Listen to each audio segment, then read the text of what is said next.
A colossal stone head stares silently from a dense jungle. That single image holds a question we still cannot answer. The ancient world is filled with 30 such enigmas, puzzles carved in stone and written in lost languages that continue to haunt historians today. By the end of this exploration, you will see human history not as a settled record, but as a living mystery filled with gaps and wonders. How did a civilization build a perfect calendar thousands of years before modern astronomy? And why would a society create vast artwork only visible from the sky? What does it truly mean when an entire culture vanishes, leaving behind only whispers? The first mystery begins not with a ruin, but with a story. In two of his philosophical dialogues, written around 360 BCE, the Greek thinker Plato described a formidable island nation called Atlantis. He wrote of a society of immense power and sophistication, with grand architecture and advanced engineering, that angered the gods and was swallowed by the sea in one terrible day and night. For Plato, this was likely a cautionary tale, a parable about the dangers of pride and moral decay, meant to illustrate his ideas about an ideal society. Yet the story escaped the pages of philosophy and took on a life of its own. The haunting idea of a complete civilization, a golden age erased by the ocean, proved irresistible. For centuries, explorers and scholars have asked a simple, persistent question. Could it have been real? The search has stretched across the globe, with theories placing the lost island in the Mediterranean Sea, near the Azores in the Atlantic, or even as far as the Caribbean.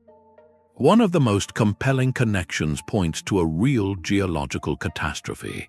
Around the year 1600 BCE, the volcanic island of Thera, now known as Santorini, experienced one of the most violent eruptions in human history. The explosion was cataclysmic, sending tsunamis across the Aegean Sea and likely contributing to the decline of the nearby Minoan civilization on Crete. To any observer living around the Mediterranean centuries later, the memory of such an event, passed down through generations, could easily transform into the legend of a great kingdom vanishing beneath the waves. This blurring of line between a possible historical event and a powerful myth is the very heart of the mystery. Atlantis stands as the archetype of all lost worlds. Its enduring appeal is not really about finding marble columns on the seafloor. It speaks to a deeper human curiosity about forgotten chapters, about civilizations that may have risen and fallen, leaving only the faintest trace in our collective memory. Was Atlantis a real place wiped from the map by natural disaster, a distorted echo of the Thera eruption, or purely a brilliant invention by a philosopher? We may never have a final answer, and perhaps that is the point. This first enigma reminds us that history is often a tapestry woven from both fact and story, and that some mysteries persist not because they are unsolvable, but because the questions they ask are more compelling than any single answer could ever be. The silence of a lost civilization is one kind of mystery, but the stones of another speak a language we have yet to fully translate. Rising from the green expanse of Salisbury Plain in England, the Great Ring of Stonehenge is a question carved in sarsen and bluestone. For over 4,500 years, these colossal pillars have endured, a staggering feat of Neolithic engineering that required moving multi-ton stones from quarries over 150 miles distant. The sheer effort spanning generations tells us one thing with absolute clarity: this place mattered profoundly. We know it aligns with the sunrise of the summer solstice and the sunset of the winter solstice, a celestial connection etched into its architecture. But the why behind the alignment, the ultimate purpose of this sacred circle, remains one of history's most tantalizing puzzles. Was it a precise astronomical observatory, a temple for communing with ancestors, a center for healing rituals, or the stage for great seasonal gatherings that unified scattered communities? Each theory finds some evidence within the soil. Human remains discovered their point to its role as a final resting place for select individuals, likely of high status.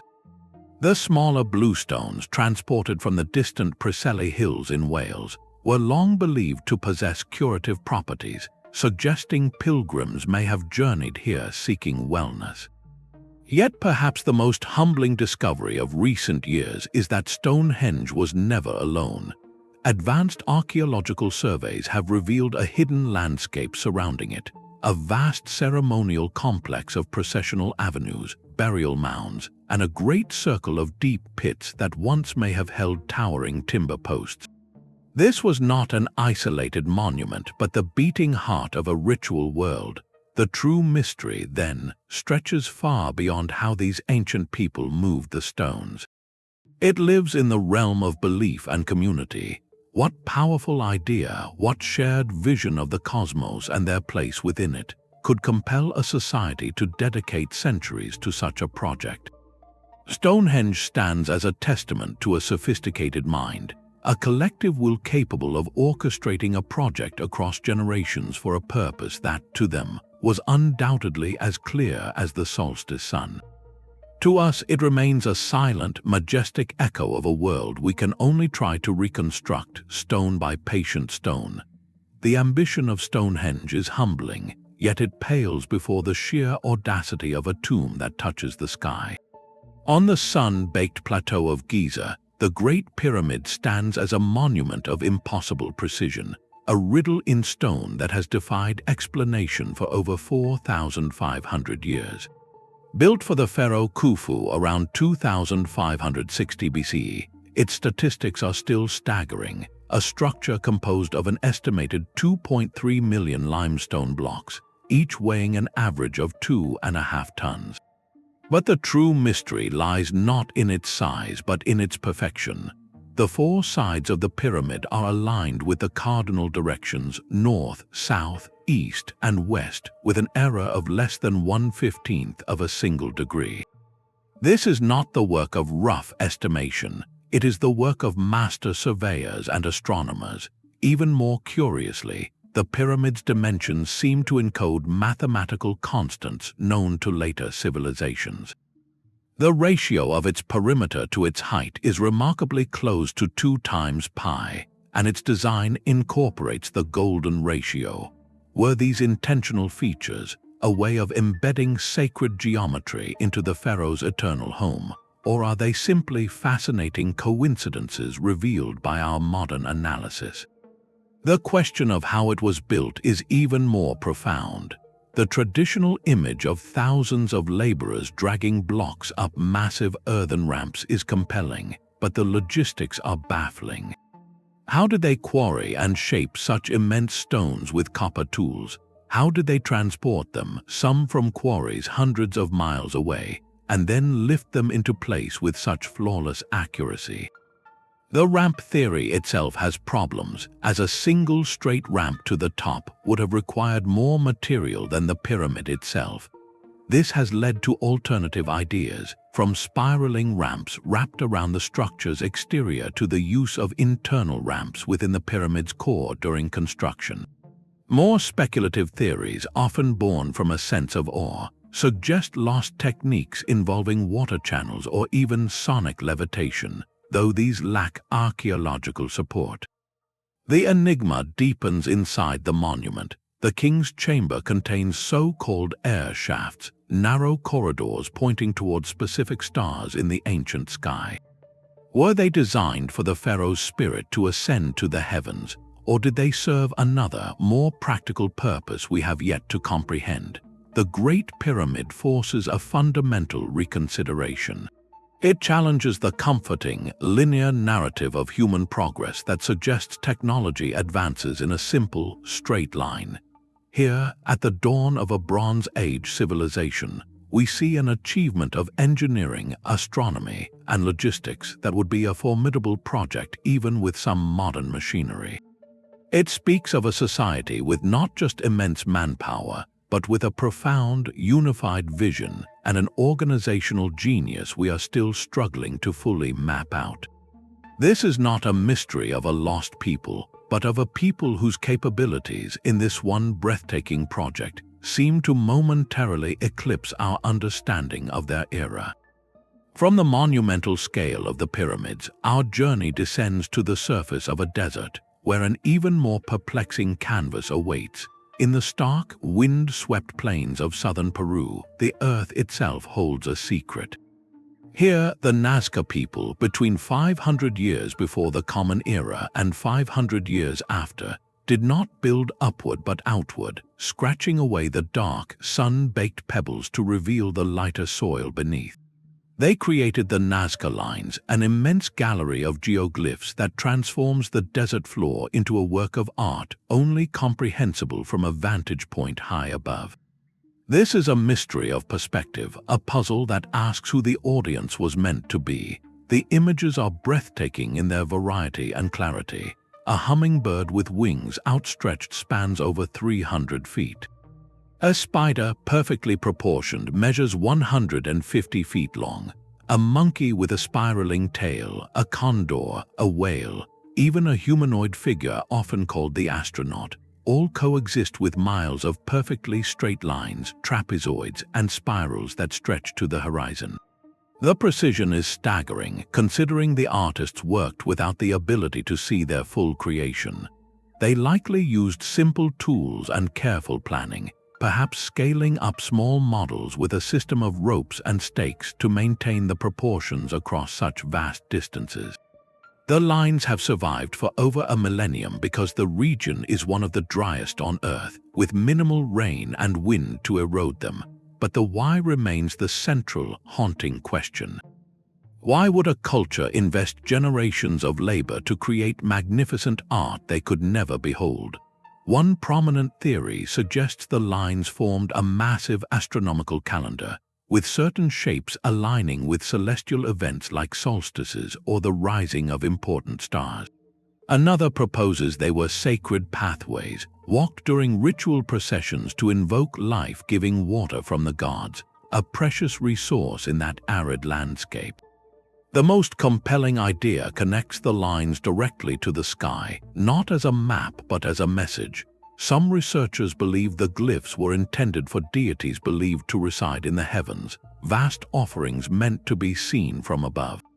This notion leads to more speculative ideas involving ancient hot air balloon technology, though no evidence supports this, or simply a profound faith that the gods in the sky would appreciate the gesture. Perhaps the true purpose was a combination of all these, a complex interplay of astronomy, religion, and community identity. The act of creating the lines itself may have been the most important ritual, a way of binding the community together in a shared, monumental task that connected them to the cosmos. The Nazca Lines challenge our modern, earthbound perspective.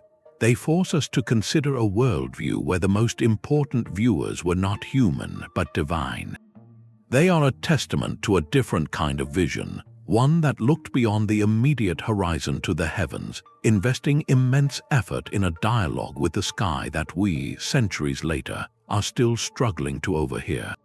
While the Nazca people left a message for the heavens, another message was left on a lonely post in the New World, a single word that would become America's oldest cold case.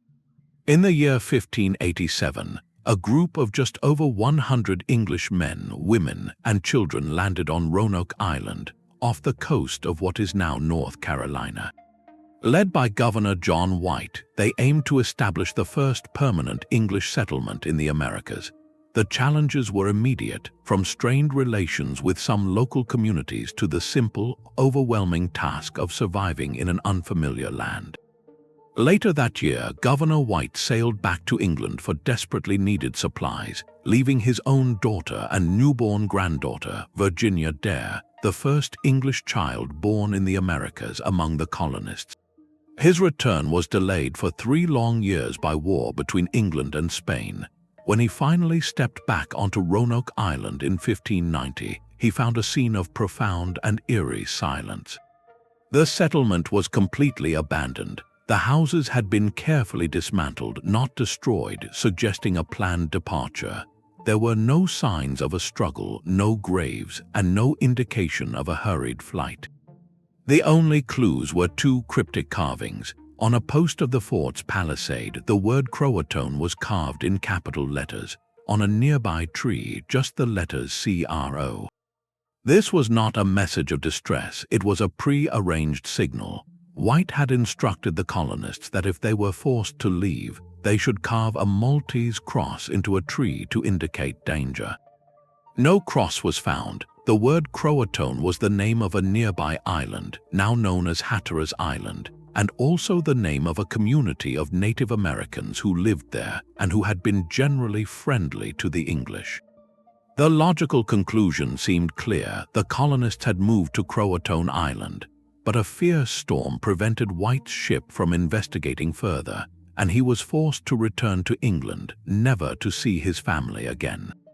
Subsequent searches found no trace of them on Croatoan Island. The 115 souls had vanished into the wilderness. The theories that attempt to solve this mystery are as varied as they are haunting. The most supported idea is that the colonists, facing starvation and hardship, split into smaller groups and integrated with local communities, such as the Croatan people, for survival. Decades later, reports from Jamestown settlers spoke of English-style houses seen among Native American towns and of people with fair features and knowledge of Christianity, potential echoes of the lost Roanoke community. Other theories suggest a darker fate, that the colony was overwhelmed by conflict or by a devastating illness, though the lack of any discovered resting place or evidence of battle complicates this. Another possibility is that they attempted to sail back to England or to another location in a small ship and were lost at sea.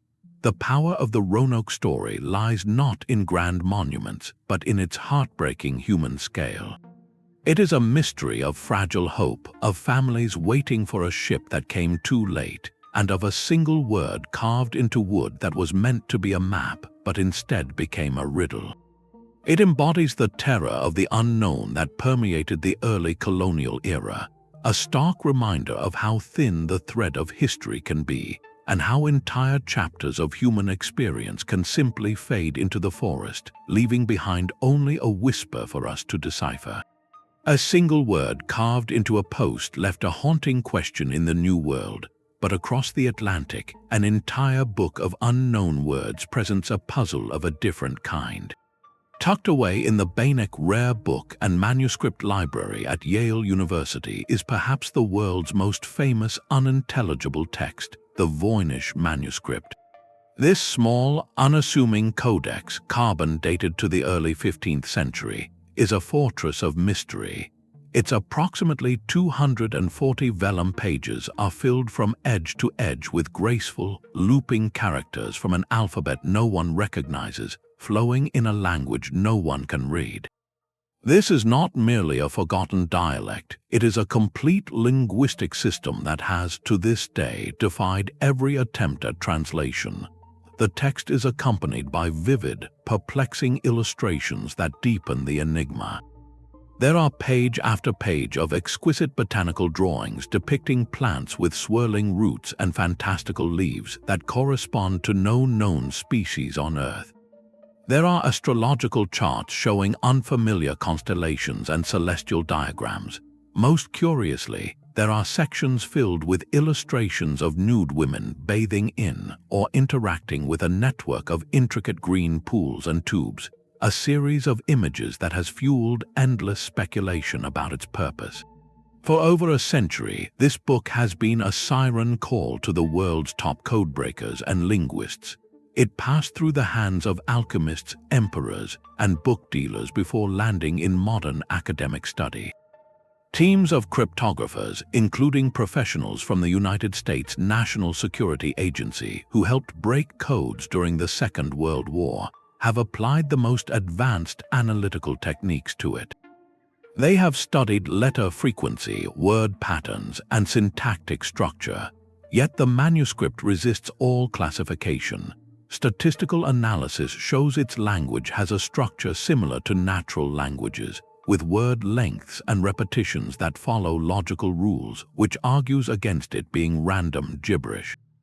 But the meaning remains locked away. The theories about its origin are as varied as its strange illustrations. Some believe it is an elaborate, centuries-old hoax, crafted to fetch a high price from a wealthy collector fascinated by the occult. Others propose it is written in a constructed language, or in a known language encoded with a cipher so complex it has never been cracked. Many are drawn to the idea that it is a unique treatise on a lost form of natural philosophy or herbal medicine, documenting a world completely alien to our own. The most enduring and poetic theory suggests it is the sole surviving text of a lost language, perhaps from a small community whose entire cultural memory has otherwise vanished from history. The Voynich Manuscript is a humbling artifact. It stands as a stark reminder that the barrier to understanding the past is not always a lack of physical evidence. Sometimes the evidence is right in front of us, meticulously illustrated and carefully penned, but the key to its meaning has been lost to time. It represents a direct, intimate conversation from the past that we can see but cannot hear, a poignant testament to the fragile nature of knowledge itself. A silent conversation from the past is one thing, but a working machine is another entirely. At the bottom of the Aegean Sea, off the coast of a Greek island, a shipwreck from the 1st century before the Common Era held a secret that would shatter our understanding of ancient ingenuity. In the year 1901, sponge divers recovered a lump of heavily corroded bronze and wood from the site. For decades, it sat in a museum, a curious but unremarkable artifact from the classical world. Then researchers began to look closer. X-ray and advanced imaging technology slowly peeled back the layers of time and corrosion, revealing a device of breathtaking complexity.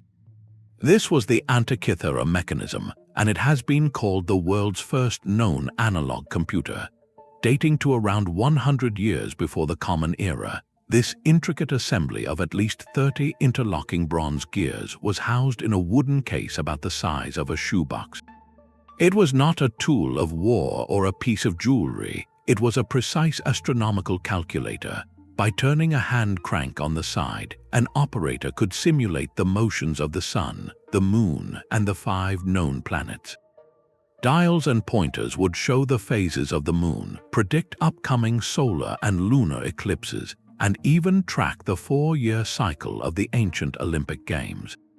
The mechanism accounted for the elliptical, uneven orbit of the moon using a brilliant pin and slot gear system, a subtlety of engineering not seen again until the Renaissance over 1,000 years later. The implications of this single object are staggering. It tells us that in the Hellenistic world, likely in a center of learning like Rhodes or Alexandria, there existed a school of thought that saw the cosmos not just as a philosophical idea, but as a mechanical system that could be modeled and predicted with gears and dials. The knowledge required to build it, a fusion of advanced astronomy, precise mathematics, and miniaturized metalworking, represents a peak of ancient technology that the historical record simply forgot. This is the core of the mystery. Who was the genius who designed it? Was it the work of a single brilliant mind, or the product of a workshop tradition that has left no other trace? The mechanism is not mentioned in any surviving text from its time.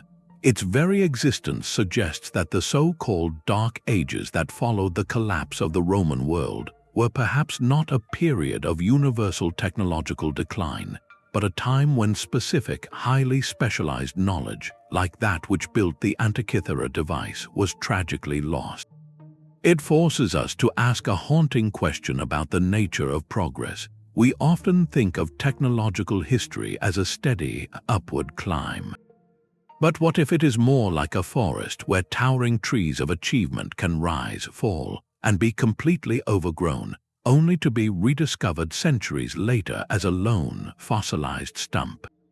The Antikythera Mechanism is that fossil, a ghost in the machine of history. It whispers that our ancestors' capabilities may have been far greater and more fragile than we ever dared to imagine.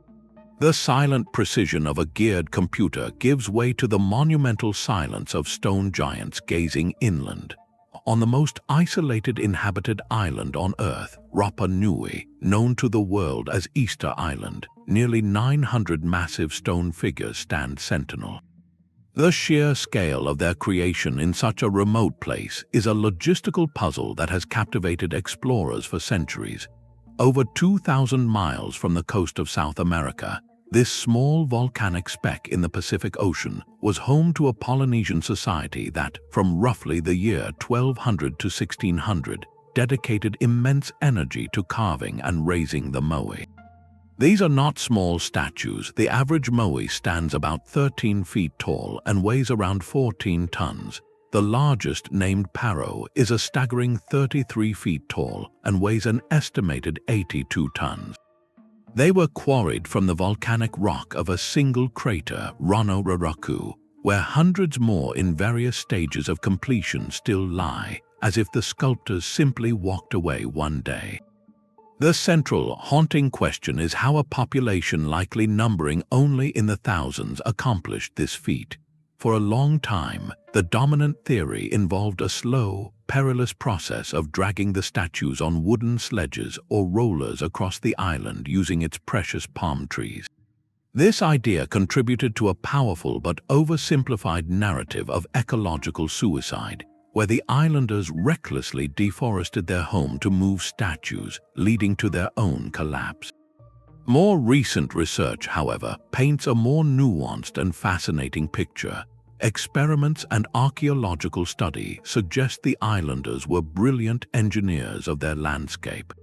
They likely used a combination of carefully prepared roads, which were purposefully paved and even lubricated with sweet potato paste, and a technique of rocking the statues from side to side, effectively making them walk upright with a system of ropes.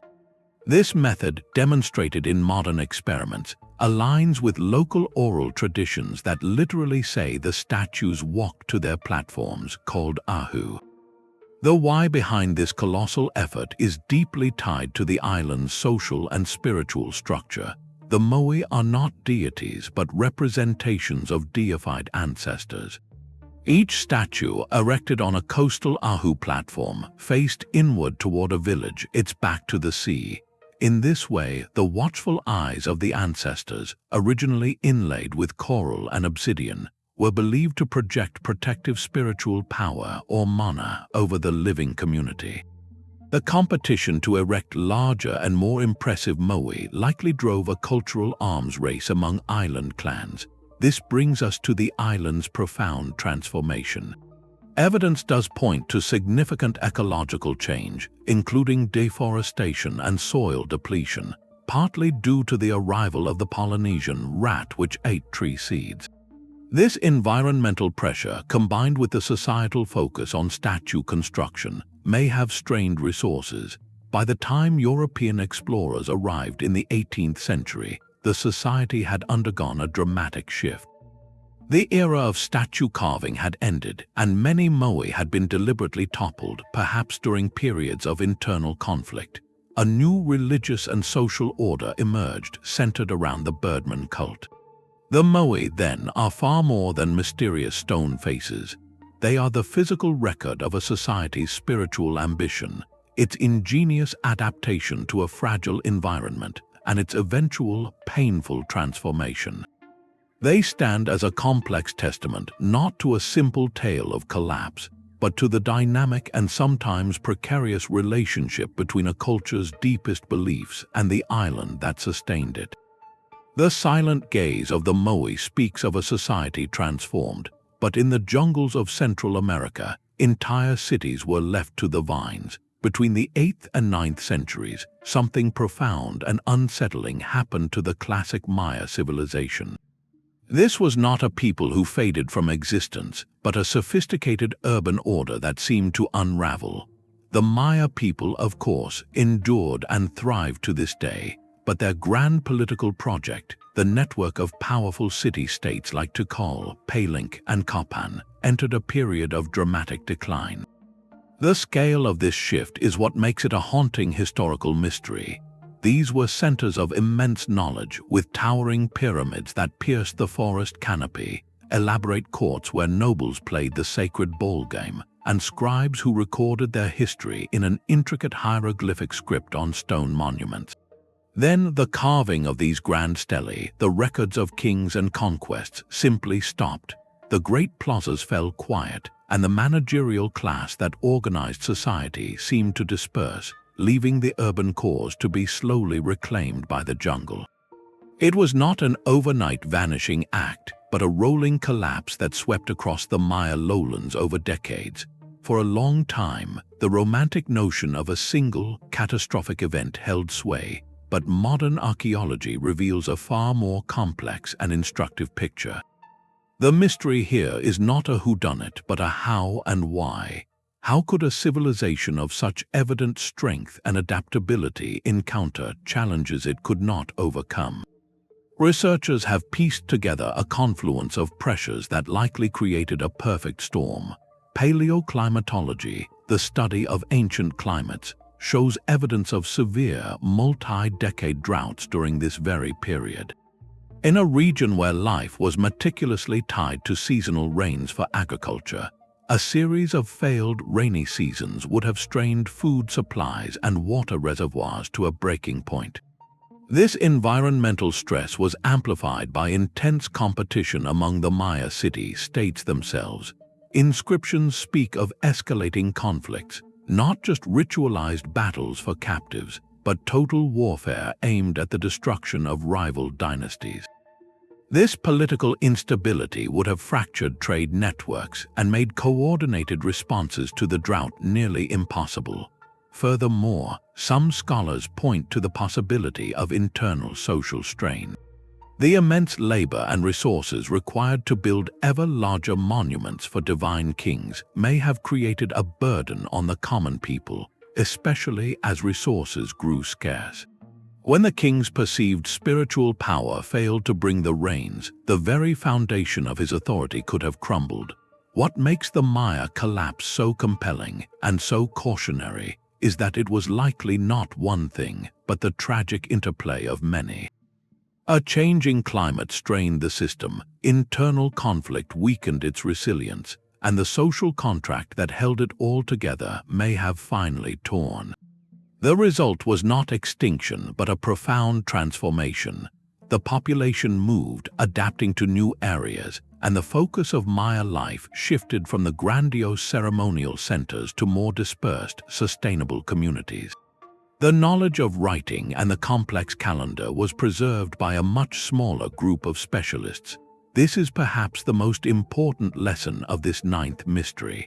It challenges the idea of collapse as an end. Instead, it shows us a civilization reaching a tipping point where its most monumental expressions became unsustainable.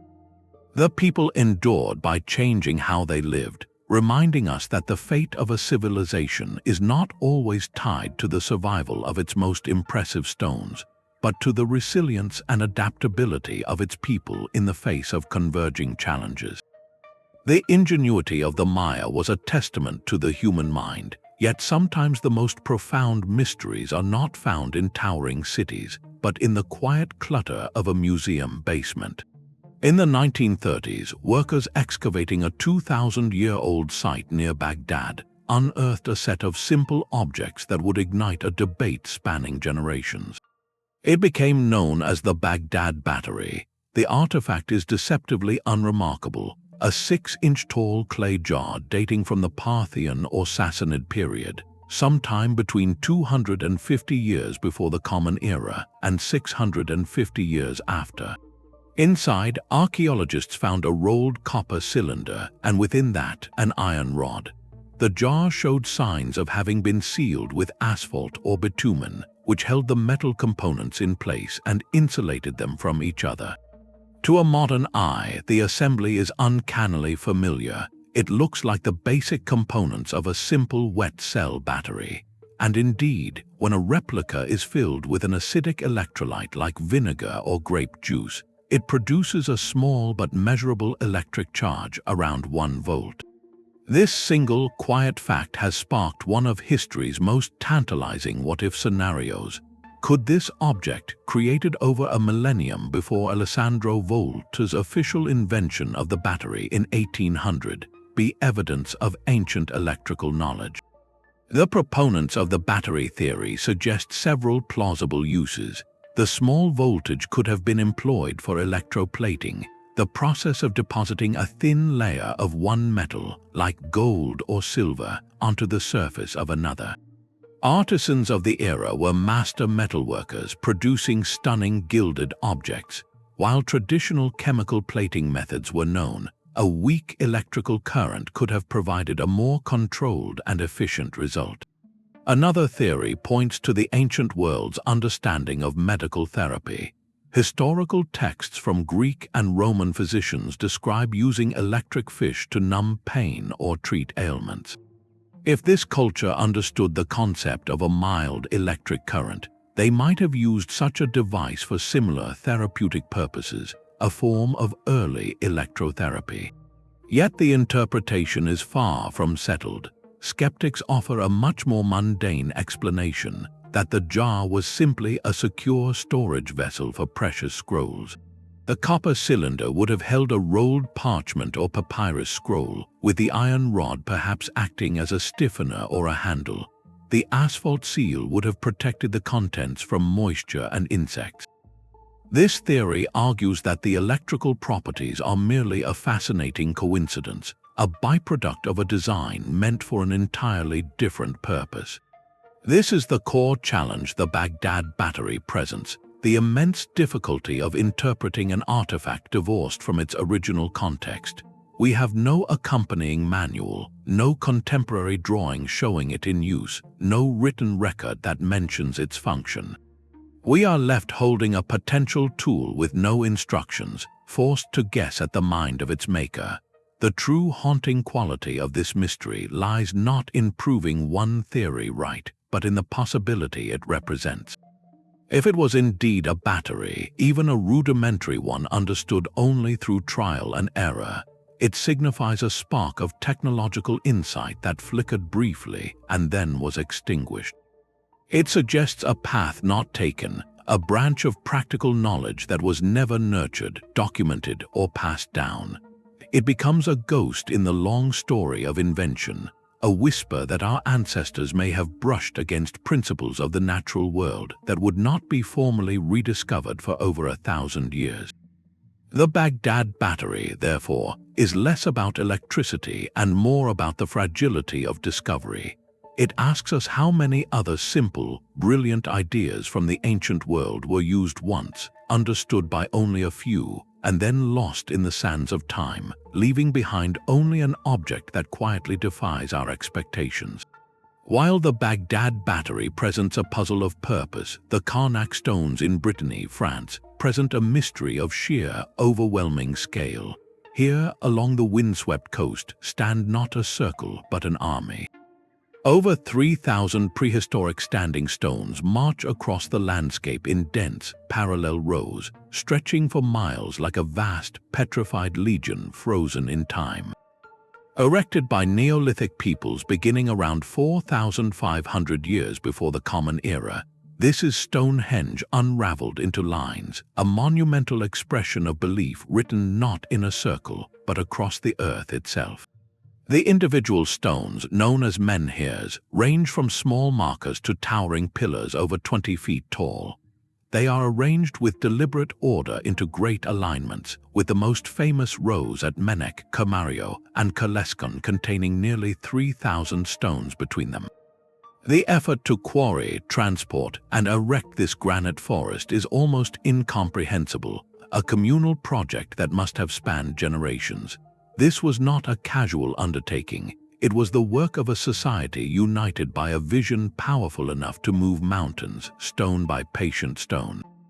But what was that vision? The stones stand mute, offering no carvings, no burials nestled at their feet, only their silent, imposing presence.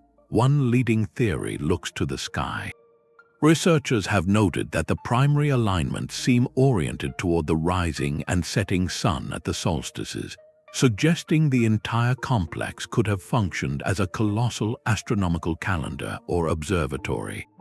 Walking the lines at certain times of year might have revealed precise alignments with celestial bodies, turning the landscape itself into a tool for marking time and seasons, essential for an agricultural society. Another, more speculative idea connects the stones to the land in a different way. The region is not seismically active, but some have wondered if the placement could relate to telluric currents or subtle energies within the earth, though this remains outside mainstream archaeological study. Perhaps the most compelling interpretation is spiritual and social. The Carnac alignments may have demarcated a sacred landscape, a vast ritual precinct separating the realm of the living from the territory of the ancestors and the divine. The process of building and maintaining the rows could have been a continuous act of worship, a communal ritual that reinforced social bonds and connected the people to a deeper cosmic order. Unlike the concentrated power of a pyramid or a single circle, the Carnac stones express their purpose through repetition and expanse. They feel less like a temple and more like a processional way, a path for ceremonies that moved through the landscape under the watchful gaze of granite sentinels. They are a testament to a different kind of monumentality, one that used linear persistence to create a sense of sacred geography. Today, they stand as a less famous but equally profound puzzle than their cousin Stonehenge. Walking among them, one is struck not by a single architectural feat, but by the haunting persistence of the pattern, row upon row disappearing into the distant trees.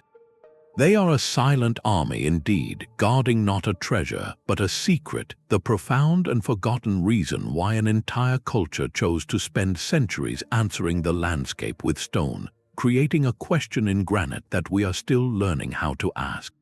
The silent granite army of Carnac guards a secret of belief, but another scroll, written not in ink but etched in metal, promises a secret of unimaginable wealth. Among the famed Dead Sea Scrolls discovered in caves near Qumran, one document stands utterly apart. It is known as the Copper Scroll, and it is not a religious text, a philosophical treatise, or a historical chronicle. It is, on its face, a treasure map, dating to the 1st century, around the time of the First Jewish-Roman War. This remarkable artifact is made of 2 joined sheets of copper, its letters painstakingly hammered into the metal. The choice of material itself is a clue. Copper is durable, meant to last, suggesting the information it held was considered vitally important, not meant to fade like parchment. And what information it contains? The scroll lists over 60 specific locations, many around the Jerusalem region, where staggering quantities of gold, silver, precious vessels, and aromatics are said to be hidden. The inventory is meticulous, describing talents and weights with bureaucratic precision. When you tally the amounts described, the total is almost fantastical, reaching into the thousands of talents of precious metal, a hoard that in modern terms would be worth many billions of dollars. This immediately presents the central, thrilling mystery. Is this a literal, factual record of hidden temple treasure, buried to protect it from Roman legions during the war? Could it be an inventory of the Second Temple's wealth, secreted away by priests hoping to return after the conflict? The sheer scale of the treasure is both its most compelling and most suspicious feature. Such an immense concentration of wealth seems to stretch the limits of historical plausibility for the time, leading other scholars to propose it is an allegorical text, perhaps listing symbolic spiritual treasures or even a work of fiction. Yet the very ordinariness of its instructions argues against that. The directions are frustratingly vague to us now, referencing landmarks, pools, and buildings that have been lost to time. It speaks of a specific stairway, a gutter, a ruined monument, To its author, these were clear markers, a code perfectly understandable to a contemporary, but now rendered nearly indecipherable. For decades, treasure hunters and archaeologists have tried to follow its clues. Expeditions have dug at proposed sites, scanning hillsides and ancient ruins with modern technology. The results have been uniformly the same: nothing. Not a single talent of the Copper Scrolls treasure has ever been recovered. This enduring failure only deepens the enigma.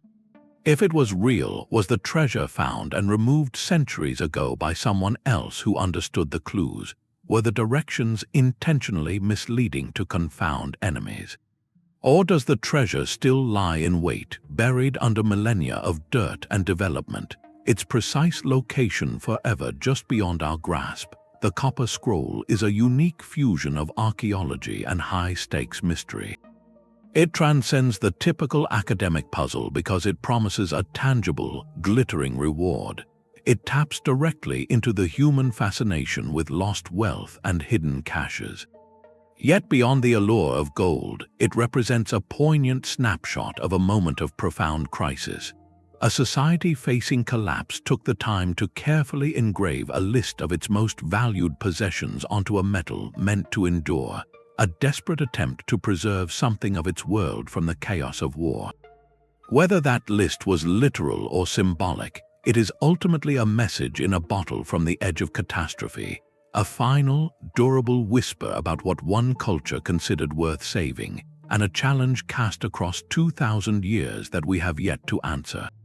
A map to lost treasure speaks of intentional secrets, but sometimes the past hides its grandest projects in plain sight, forgotten by history itself.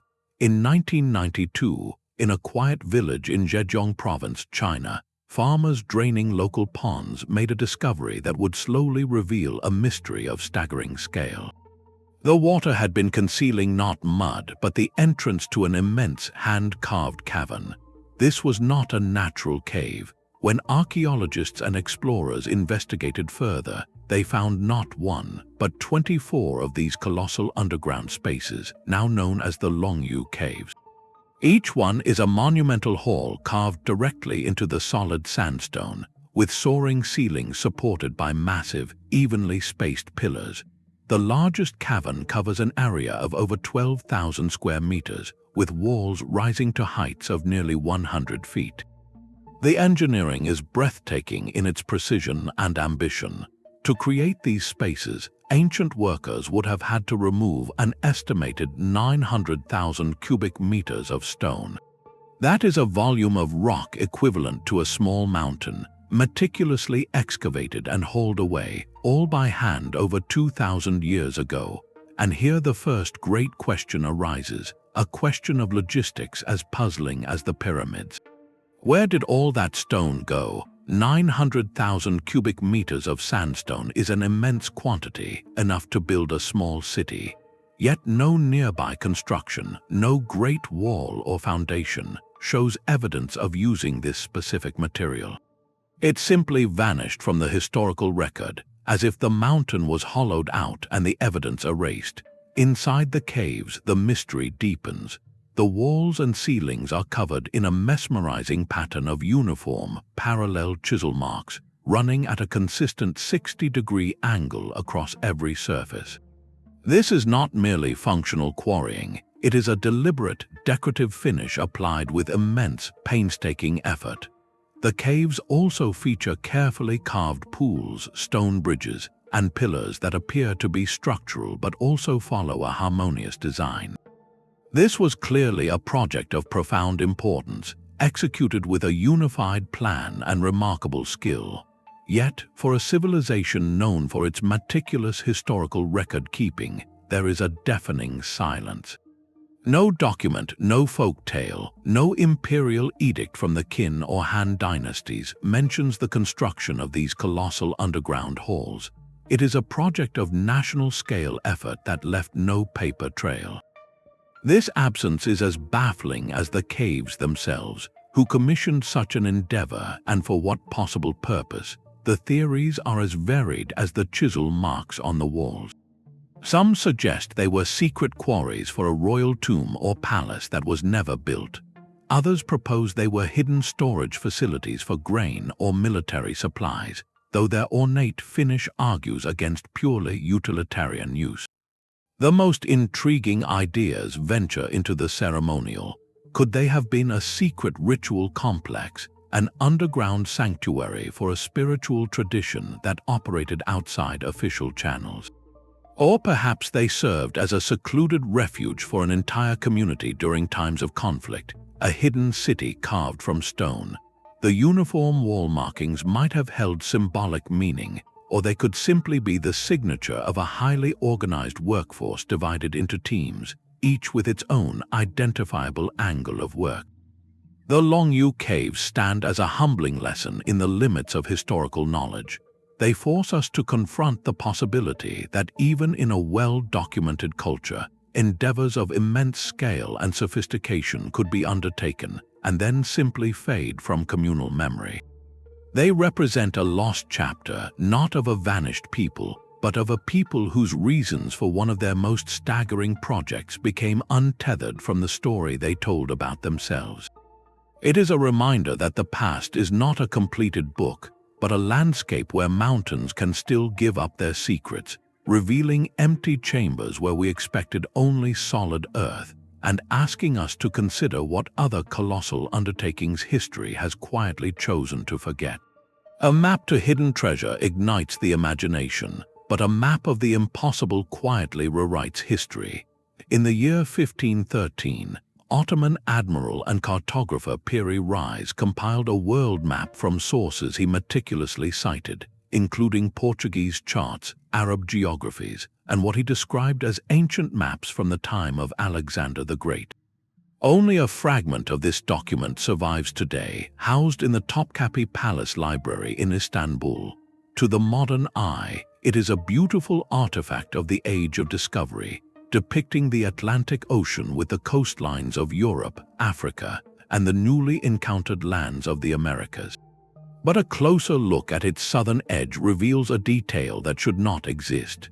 The map appears to show a landmass connected to South America, with a coastline that bears a startling resemblance to the continent of Antarctica, specifically Queen Maud Land. This is a profound anomaly. Antarctica was not officially sighted until the year 1820, over 3 centuries after this map was drawn. Even more perplexingly, the coastline on the Piri Reis map is depicted not as a frozen, glacial wall, but as a detailed, ice-free land with rivers, mountains, and what seem to be estuaries. According to modern geology, the last time Antarctica's coastline could have been seen in such a state was millions of years ago, long before any known human civilization. This single piece of parchment, therefore, presents a riddle that cuts to the core of our understanding of ancient knowledge. How could a 16th-century admiral have access to geographic information that seems to predate recorded history by eons? Piri Reis himself provided a clue in his extensive notes on the map. He wrote that he used a source map drawn by a Spanish sailor who had been on 3 of Christopher Columbus's voyages, but also referenced what he called the maps of the ancients. This has led to a compelling and controversial theory. Could the Piri Reis map be evidence of a lost epoch of advanced cartography, a legacy from a prehistoric seafaring culture that mapped the world during a warmer climatic period when Antarctica's coasts were exposed? Proponents of this view argue that the map's accuracy in certain areas, like the profile of South America, is too precise for its time and must be based on older, more sophisticated surveys that were later lost or forgotten. Mainstream scholars offer a different, more grounded interpretation. They suggest the landmass in question is likely a speculative or composite drawing, a common practice among cartographers of the era who filled unknown southern regions with imagined geography based on myth or conjecture. The apparent accuracy, they argue, could be a coincidence of artistic license, or the coastline might represent a distorted version of Patagonia or a rumored great southern continent that geographers had long theorized must exist to balance the landmasses of the north. The debate itself is the real value of the mystery. The Piri Reis Map forces a confrontation with the gaps in our historical record. It challenges the tidy narrative that global exploration was a linear process beginning in the 15th century. Whether it is a miraculous preservation of antediluvian knowledge or a brilliant but mistaken work of speculative art, the map serves as a powerful symbol. It reminds us that the past may have contained pockets of sophisticated understanding, perhaps held by cultures that left no other trace than a copied chart in an admiral's library. It suggests that knowledge is not always cumulative, that it can be fragmented, scattered, and buried, leaving behind only ghostly outlines on a piece of goatskin that continue to haunt our sense of what our ancestors truly knew about the shape of their world. High above the ancient Inca capital of Cusco, a fortress wall curves against the sky. This is Sacsayhuamán, and its stones are a silent lecture on the impossible. The structure is built from enormous blocks of limestone, some heavier than a fully loaded commercial truck, each one a unique, irregular polygon. Yet when placed together, they fit with a precision that stops the mind. The seams between these colossal stones are so exact that not even a sheet of paper, much less a razor blade, can be inserted between them. No mortar was used, no cement. The stability comes purely from the perfect, puzzle-like interlocking of each uniquely shaped piece, a technique that has allowed these walls to withstand centuries of earthquakes that have toppled modern buildings in the valley below. The sheer scale and perfection immediately beg the question, how? The Inca, as far as we know, did not use the wheel for transportation. They had no iron or steel tools to cut stone, relying instead on harder stones like bronze and tools made of obsidian.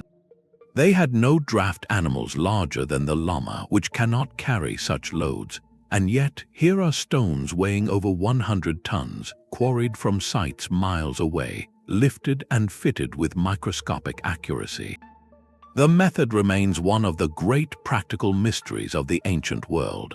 Researchers believe the Inca stonemasons possessed a profoundly refined empirical knowledge, a mastery gained through generations of patient observation and experimentation. They likely used hammerstones to pound and shape the blocks, not by carving them to a template, but by a process of trial and error called ashlar masonry.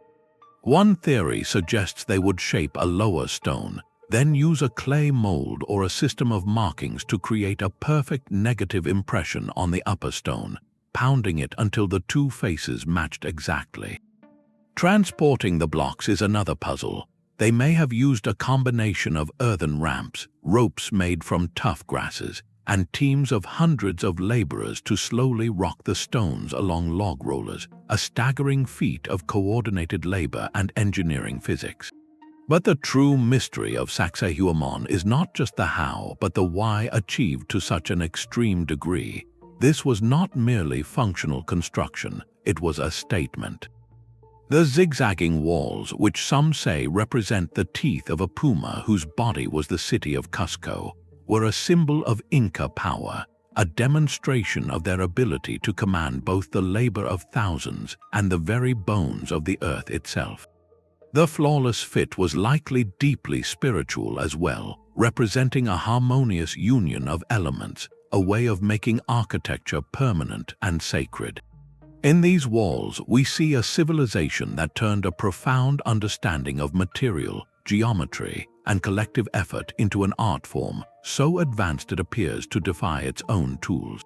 It stands as a testament not to a lost technology, but to a pinnacle of human skill and patience, a reminder that precision on a monumental scale can be achieved with simple means, if driven by a unified will and a culture of impeccable craftsmanship. The stones of Sacsayhuamán do not whisper their secrets, they simply stand, immovable and exact, challenging us to reconsider what is possible with hands, stone, and time. Deep within the dark recesses of an Egyptian temple, A carving on a wall seems to illuminate a shocking possibility. In the crypts of the Temple of Hathor at Dendera, a stone relief shows a strange and captivating scene. A large, elongated object, reminiscent of a glass bulb, is held aloft on a pillar. Inside this bulb, a snake stretches its body in a wavy line from one end to the other. The snake's head touches a wire that leads to a small box upon which a two-armed figure kneels. To a modern observer, the resemblance to an electric light bulb, complete with a filament and a power source, is startling and immediate. This image, known as the Dendera Light, has become a flashpoint for one of the most persistent debates about ancient knowledge. Could this be a literal depiction of forgotten technology? Proof that the ancient Egyptians harnessed electricity. The theory is fueled by a practical architectural puzzle.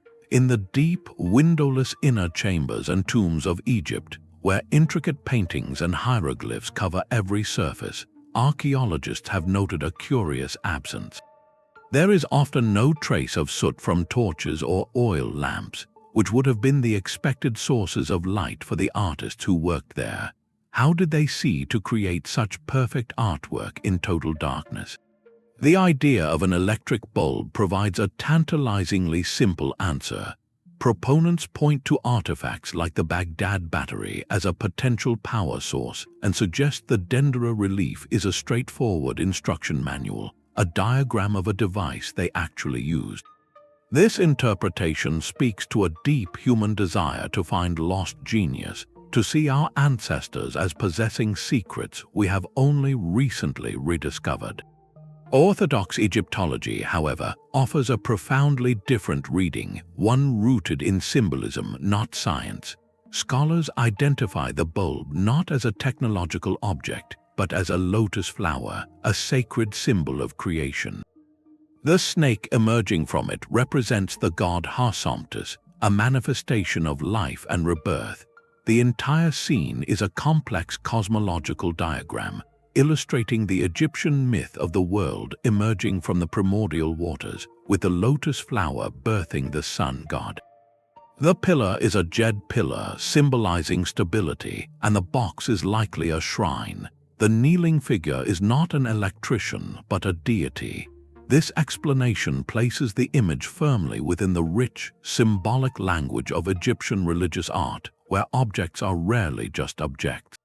This clash of interpretations is the true heart of the mystery. It forces us to confront a fundamental question about how we view the past. When we look at ancient art, are we seeing a record of their daily reality, or are we seeing their dreams, their myths, and their spiritual concepts rendered in stone? The Dendera Light controversy is a perfect case study in the human tendency toward pareidolia, the instinct to see familiar patterns like a light bulb in ambiguous shapes. It also highlights the challenge of context. Without the cultural key to decode it, a symbolic representation can be misinterpreted as a technical drawing. The absence of soot in the tombs remains a practical puzzle, but solutions may be more mundane than lost technology, perhaps involving clever use of reflective metal mirrors to channel sunlight, or simply the use of high-quality, smokeless oils in lamps. The Dendera relief, therefore, is more than a curious carving. It is a lesson in humility. It reminds us that the past communicated in a language of metaphor and belief that can be difficult for our empirically minded world to translate. The mystery is not whether the Egyptians had light bulbs, but whether we can learn to see their world through their eyes, to understand that a flower holding a snake could contain an entire universe of meaning, a different kind of illumination altogether. Scattered across the high grasslands of Laos, an army of stone vessels stands in silent congregation. This is the Plain of Jars, a landscape dotted with thousands of massive, carved stone urns, some as tall as a person and weighing many tons. Their presence is both majestic and deeply perplexing. Carved from single blocks of sandstone and granite during Southeast Asia's Iron Age, roughly from 500 years before the Common Era to 500 years after, these jars were clearly the work of a sophisticated, organized society. Yet that society left behind almost nothing else. No grand cities, no written records, no other monuments of comparable scale. Just these silent, hollow sentinels, their wide mouths open to the sky as if waiting to be filled. Local oral tradition offers a poetic explanation, telling of a race of ancient giants who crafted the jars to brew celebratory rice wine. While this speaks to the awe the jars inspire, archaeologists look to the soil for answers. Excavations around the jars have uncovered human remains, fragments of bone, and artifacts like glass beads and iron tools. This evidence strongly suggests the site was part of a complex funerary tradition. One leading theory is that the jars served as vessels for a practice known as excarnation, where the remains of an individual would be placed inside to decompose naturally, with the bones later collected for a secondary, final burial elsewhere. Another possibility is that they functioned as burial urns from the start, holding the cremated ashes of the community's honored members. The jars, then, may not be containers for food or drink, but for memory itself, marking a sacred landscape of passage between worlds. Yet, unlocking their full story has been tragically hampered by modern history. The Xing Quang Plateau was heavily bombed during the conflict in Southeast Asia in the 20th century, leaving a devastating legacy of unexploded ordnance that remains embedded in the earth to this day. This has made archaeological survey not just difficult but dangerous, limiting the scope of research and leaving vast areas of the plain still largely unexplored by scientists.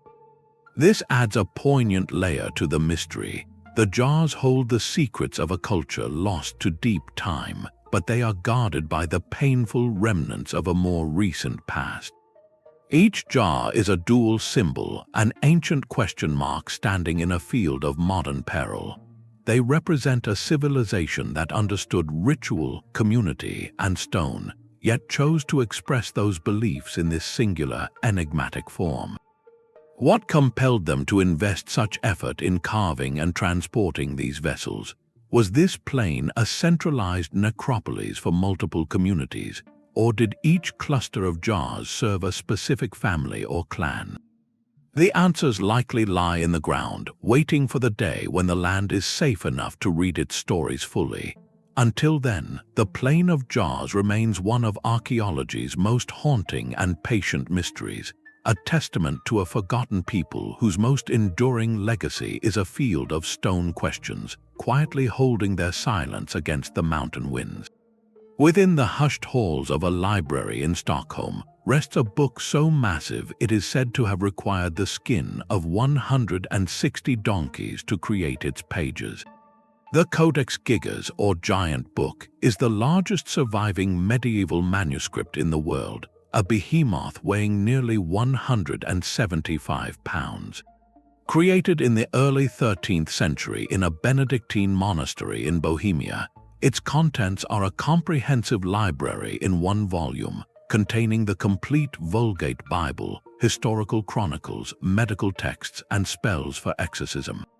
Yet this scholarly compilation is forever defined by a single, chilling illustration. On page 290, occupying an entire folio, is a full-color portrait of the devil himself.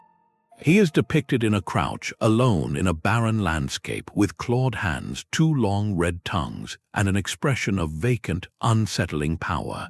This image earned the tome its more famous name, the Devil's Bible, and sparked a legend that has eclipsed its scholarly purpose. The story claims it was the work of a single monk condemned to be walled up alive for breaking his vows. In a desperate bid for salvation, he promised to create a book containing all human knowledge in a single night. As midnight approached and the task proved impossible, he prayed not to God but to the fallen angel Lucifer, who finished the manuscript in exchange for the monk's soul. The devil then added his own portrait as a signature. This tale, born from awe and fear, points to the manuscript's genuine, real-world mystery. the Codex Gigas is written in a remarkably uniform hand. The style, spacing, and ink density show almost no variation from the first page to the last. In an era before mechanical printing, such consistency across a work of this staggering scale is deeply unusual. Based on the writing speed of a medieval scribe, completing this single manuscript would have represented a normal lifetime of labor, roughly 25 to 30 years of dedicated daily work. The physical and mental endurance required is almost superhuman. So how was it truly made? Historians offer several plausible explanations that are no less fascinating than the demonic pact. The most likely scenario is that it was indeed the work of a single, extraordinarily dedicated scribe, but created over perhaps 5 to 10 years as an act of supreme penance or devotional focus. In this light, the book becomes a monument to pious endurance, a physical manifestation of a monk's lifelong vow of labor and prayer. Another theory suggests a small team of scribes meticulously trained to mimic a single handwriting style, working in shifts to create the illusion of a solitary author, perhaps to increase the book's perceived spiritual potency or monetary value. The inclusion of the devil's portrait complicates a purely devotional reading, yet in medieval theology, depicting the devil was not necessarily an act of reverence, but a form of spiritual mapping, identifying the adversary to better resist him. His lonely, stark image may have served as a warning, a visual reminder of the emptiness of sin, placed deliberately among sacred texts. The Codex Gigas, therefore, embodies a profound medieval paradox. It is a work of immense scholarly and religious ambition, a container of divine word and human knowledge, forever shadowed by a figure representing ultimate evil. Its true mystery lies not in infernal assistance, but in the astonishing limits of human dedication. Was it the product of a lifetime of quiet, faithful atonement, or a coordinated masterpiece of monastic craft?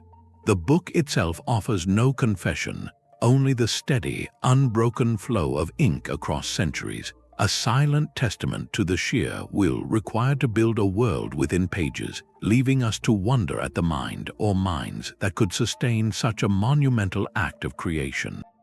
The weight of a giant book gives way to the weight of an entire mountain raised over a single man. In 210 years before the Common Era, the architect of a unified China, Qin Shi Huang, was laid to rest.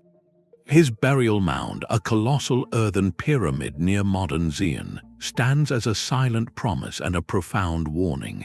For over 2 millennia, it has guarded its secrets, not just by the depth of the earth, but by the power of a story. Ancient historical texts, written a century after the emperor's passing, describe a subterranean world of staggering ambition. They speak of a miniature universe constructed underground, complete with palaces and towers, where the ceilings were inlaid with pearls to mimic the constellations. The texts tell of rivers and lakes crafted from flowing mercury, representing the great waters of his realm, and of crossbows set to trigger automatically, ready to defend the eternal sleep of the emperor from any intruder. This is not merely a tomb, it is a legend cast in architectural terms, a final, grandiose attempt to conquer death itself by recreating an empire in miniature.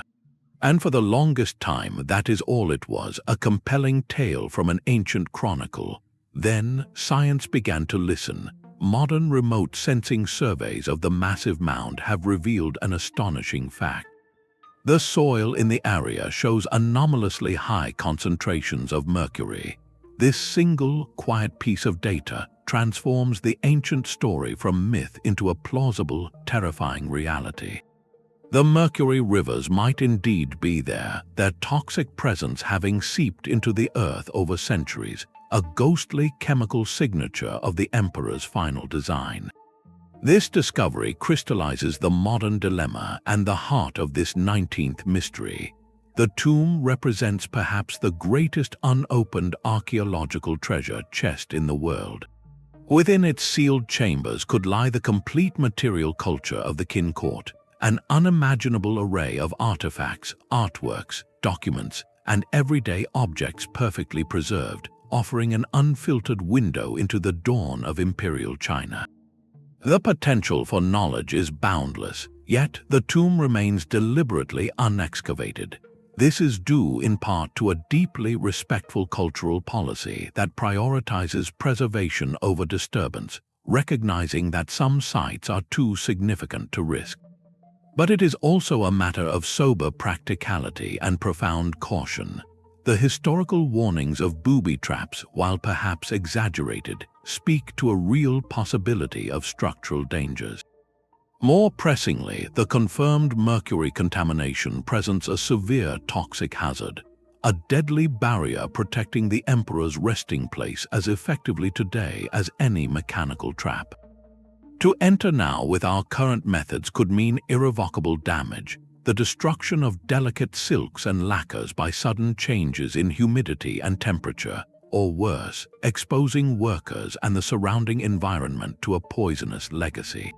So we wait. The mound sits under its blanket of trees and earth, a monument to patience. The mystery here is one of suspended discovery. It asks us to balance our burning curiosity with a profound responsibility. What technologies would we need to safely explore such a space? Could we ever develop non-invasive imaging precise enough to map its chambers without breaking a seal? Or robotics capable of navigating a toxic, treacherous labyrinth? The tomb of the first emperor is a unique kind of enigma. It is not a puzzle we are trying to solve with shovels, but one we are preparing to solve with time and ingenuity. It holds a world in stasis, a snapshot of an empire's zenith frozen at the moment of its founder's departure, waiting for the day when our reverence and our technology align, allowing us to finally look upon that underground kingdom not as robbers, but as witnesses to a sealed chapter of history. The patience of an unopened tomb is one kind of mystery, but the certainty of a perfect shape is another. In the lush river deltas of southern Costa Rica, the earth has given up hundreds of stone spheres so geometrically flawless they seem to defy their own ancient origins. Ranging in size from small handheld objects to colossal orbs over 2 meters in diameter and weighing many tons, these artifacts are the work of pre-Columbian cultures from around 600 years of the Common Era onward. Discovered in the 1930s during agricultural clearing, they immediately presented a dual puzzle, one of purpose and one of precision. How did people using stone tools achieve such near-perfect spherical shapes in granite? And more importantly, why did they invest such immense effort in creating them? The craftsmanship is a quiet marvel. Archaeologists believe the spheres were shaped by a meticulous process of pecking and grinding with other stones, then polished to a smooth finish over what must have been countless hours of labor. This was not random artistry, it was a deliberate pursuit of an ideal form, a testament to a culture that valued and mastered a specific kind of skill. Yet the true enigma lies in their original arrangement. Sadly, many of the spheres were looted and moved from their sites by the mid-20th century, used as decorative ornaments in government buildings and private gardens. This well-intentioned displacement severed their connection to the landscape, scattering the clues to their meaning. We are left with the objects, but we have lost the map that showed how they spoke to each other and to their surroundings. Without that context, theories about their purpose remain educated guesses. Some researchers propose they were markers of social status, with larger spheres denoting the power and influence of a particular clan or chieftain. Others see them as astronomical tools, arranged in alignments to mark solstices or other celestial events, turning a river valley into an observatory. A third compelling idea suggests they functioned as territorial indicators, placed along pathways or near settlements to demarcate boundaries or sacred spaces. Perhaps they served multiple roles, their meaning shifting with their placement and size. The spheres now stand, often alone, in museums and town squares, their perfect silence a poignant reminder of how fragile context can be. We can admire the skill in their making, but the conversation they were having across the landscape, the story told by their specific positions, has been largely muted. They challenge us to consider not just the artifact but the space around it, the arrangement that turned individual objects into a sentence we can no longer read. In their perfect curves, we see a desire for order and beauty, a human impulse to impose the ideal of the sphere upon the rough material of the world, leaving behind a legacy of questions as smooth and enduring as the stone itself. The perfect geometry of stone spheres offers a silent testament to human skill, but another discovery offers a whisper of human breath itself. Across the misty wetlands of northern Europe, from Ireland to Denmark, the earth holds a different kind of artifact, one that stops the heart. These are the bog bodies. For centuries, peat cutters have uncovered the preserved remains of individuals who lived during the Iron Age, over 2,000 years ago. The chemistry of the peat bog is a gentle, natural embalmer. Cold, acidic oxygen-poor water halts decay, tanning the skin and preserving not just bones, but the most intimate details of a person. Fingernails, hair, the lines on a palm, even the peaceful expression on a face can survive the millennia. This is not archaeology at a distance. This is a direct, almost unsettling encounter with a person from a vanished time. The haunting question is not how they were preserved, but why they are there. These were not casual burials. The individuals, like the famous Tollund man with his gentle, sleeping face, or Gråball man, often show clear signs of a violent end. Some bear the marks of strangulation, a slit throat, or blunt force trauma. Others show signs of having been restrained. This pattern points away from accident or battle and toward something deliberate and ritualistic. The bogs were not dumping grounds. They were likely considered liminal spaces, thresholds between the world of the living and the world of the gods or ancestors. So who were these people? The theories explore the complex beliefs of Iron Age societies. One prevailing idea is that they were sacrifices, offerings made to deities to ensure fertility of the land, a successful harvest, or victory in conflict. The careful placement of the body and the nature of the violence suggest a ritual act, a transaction with the divine.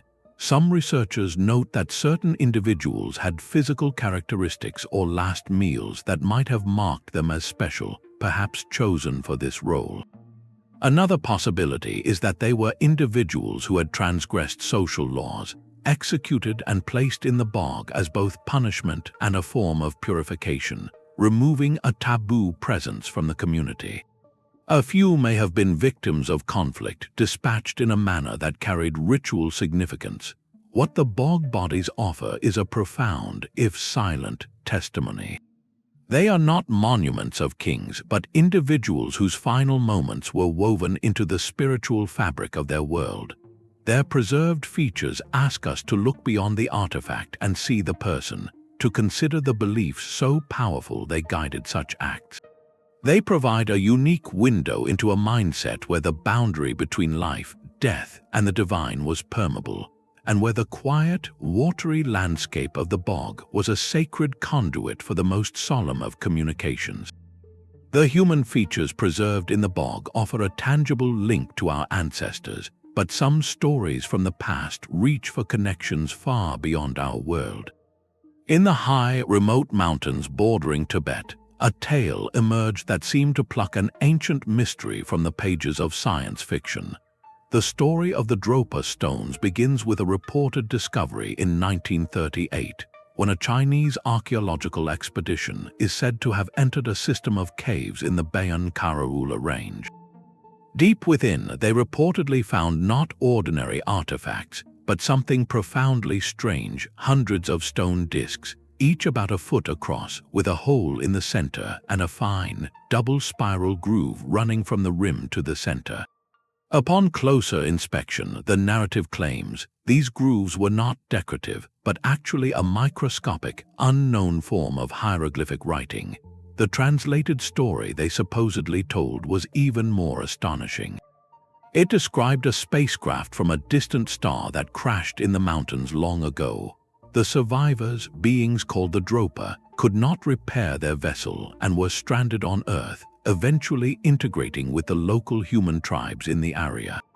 To support this, the story points to unusual skeletal remains also found in the caves, described as small and with large skulls. This account, with its perfect blend of ancient artifact and extraterrestrial contact, quickly spread through popular books and television shows dedicated to ancient astronaut theories. It presented a seductive idea that hard evidence of alien visitation was sitting in a museum, a stone record of a first contact event from prehistory.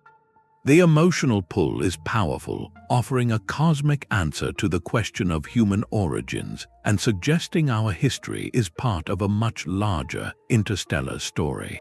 It speaks directly to a deep human desire to find that we are not alone, and that our ancient past holds secrets grander than we ever imagined. However, when subjected to the scrutiny of mainstream archaeology and historical research, the entire narrative unravels. No reputable scientific journal ever published a study on these disks. The lead archaeologist cited in the story cannot be verified in academic records. The disks themselves have never been produced for independent examination by materials scientists or linguists. Experts who have analyzed the claims believe the described objects closely resemble common Neolithic artifacts known as disks, which are ritual jade objects with a central hole, but without any microscopic writing. The unusual skeletal descriptions are similarly unverified. The entire tale appears to be a modern fabrication, possibly born from a misreported news item that was later embellished and woven into the growing mythos of ancient astronauts in the mid-20th century. This makes the 22nd mystery a different kind of enigma. It is not a puzzle of the ancient world, but a puzzle about how we interpret the ancient world. The enduring power of the Dropa Stone story, despite its debunking, is a fascinating case study in the creation of modern myth.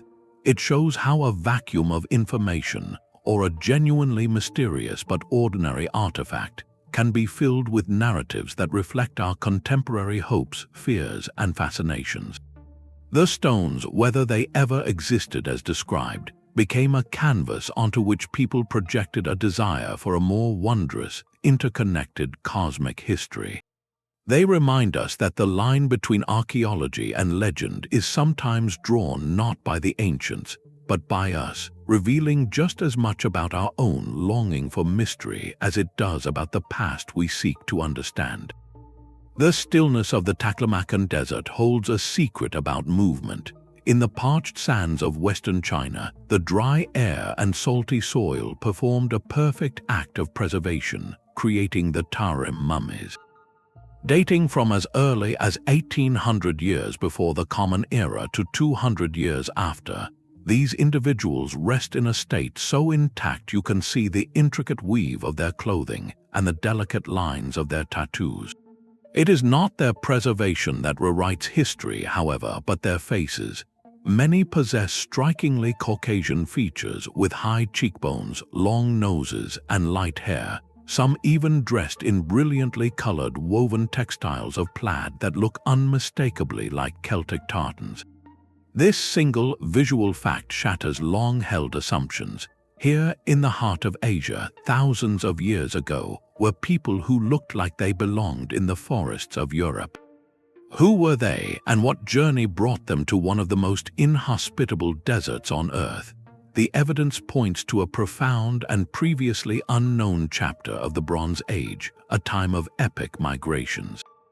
Linguistic and genetic research suggests these individuals were likely early Indo-European speakers, part of a vast cultural and genetic family that would eventually give rise to languages from Sanskrit in India to Greek and Latin in the West. They were not lost travelers, but established communities, farmers and herders who had mastered the difficult desert-edge environment. Their grave goods tell a story of a sophisticated, blended life. They wore felted and woven woolen garments with a technological skill equal to anything in the West. They had bronze tools, and evidence of wheat and millet cultivation suggests they were part of early agricultural exchanges. The plaid cloth, a technological echo of distant Celtic weavers, is not proof of direct contact, but rather a testament to a shared textile tradition across the Eurasian steppes, a common solution born in a connected world. Their very existence challenges the clean, simple maps we often draw of the ancient world, with cultures neatly boxed into continents. The Tarim Basin was not a remote cul-de-sac, but a prehistoric crossroads, a meeting point long before the formal Silk Road. These people were likely the easternmost pioneers of the Indo-European expansion, settling in the oases of the Taklamakan and interacting with the cultures that would later give rise to China. Their discovery forces a humbling and exhilarating revision. It reveals a Bronze Age landscape pulsing with unexpected connections, where ideas, technologies, and people moved across vast distances, weaving a tapestry of human history far more complex and intertwined than we ever pictured. The mummies are silent witnesses to a forgotten bridge between worlds, their resting place a quiet rebuke to the notion that ancient peoples lived in isolated, unmoving bubbles. They are a reminder that the human story has always been one of journey, encounter, and the quiet, resilient act of making a home in a new land. The human story of migration and encounter rewrites our maps of the ancient world, but another discovery rewrites the very definition of civilization itself. On a windswept hilltop in southeastern Turkey, a structure emerged from the earth that should not have existed. Göbekli Tepe is not merely old, it is foundational, dating to around 9,600 years before the Common Era. To grasp its staggering age, consider this: it predates Stonehenge by about 6,000 years. It predates the invention of the wheel, the rise of the first cities of Mesopotamia, and most astonishingly, it predates the widespread adoption of agriculture. This site was not built by farmers in settled villages, but by hunter-gatherers, people who lived by following herds and foraging for wild plants, and what they built was not a simple shelter. They erected massive T-shaped limestone pillars, some weighing over 10 tons, carved from quarries nearby and arranged into great stone circles. These pillars are not blank monoliths. They are covered in breathtaking, intricate reliefs of animals, foxes, scorpions, lions, and birds, a menagerie frozen in stone with artistic skill that speaks of a deep symbolic tradition. For over a century, the accepted narrative of human progress was clear and logical. First, humans learned to farm, which created surplus food. That surplus allowed people to settle in one place, forming villages. With settled life came specialization, social hierarchy, and finally, the spare time and organized labor to build monumental structures like temples and tombs. Göbekli Tepe shatters that sequence. Here, the monument came first. The grand architecture, the sophisticated art, the implied coordination of hundreds of workers, all appeared before the plow. This single fact forces a profound and thrilling question: why? If these people were not settled farmers with stored grain, what compelled them to undertake such a backbreaking, generation-spanning project? One revolutionary theory turns the old narrative on its head. Perhaps it was not agriculture that made monument building possible, but the other way around. The need to build and maintain a sacred site like Göbekli Tepe may have been the catalyst that changed everything. Imagine the logistics, feeding and organizing the large groups of people required to quarry, carve, and erect these pillars. The very act of sustaining such a workforce might have pushed these hunter-gatherers to intentionally cultivate wild grasses nearby to ensure a reliable food supply for the builders. In this light, the site was not a product of an agricultural society, but the engine that created one. It was a ritual center of such powerful draw that it pulled people together from across the region, forging new levels of social complexity and cooperation that made the later domestication of plants and animals not just possible but necessary. The animal carvings likely held deep spiritual meaning, perhaps representing guardian spirits, clan totems, or elements of a creation story told in stone. The T-shaped pillars themselves might be highly stylized human figures, silent ancestors or deities watching over the rituals performed within the circles. After centuries of use, the people of Göbekli Tepe did something just as mysterious as building it. They deliberately buried the entire complex under thousands of tons of earth, preserving it for us to find millennia later. This act of intentional sealing suggests the site's purpose was fulfilled, or its power needed to be contained, closing a sacred chapter. Göbekli Tepe is more than an archaeological site, it is a philosophical challenge. It asks us to reconsider the drivers of human history. Was the leap to civilization not a pragmatic response to food security, but a spiritual and social revolution? Did we come together to build temples first, and only then invent the society needed to support them? This hilltop in Turkey whispers that the origins of civilization may be rooted not in economics, but in a shared need to create meaning, to gather around something greater than survival, and in doing so, to accidentally invent the future.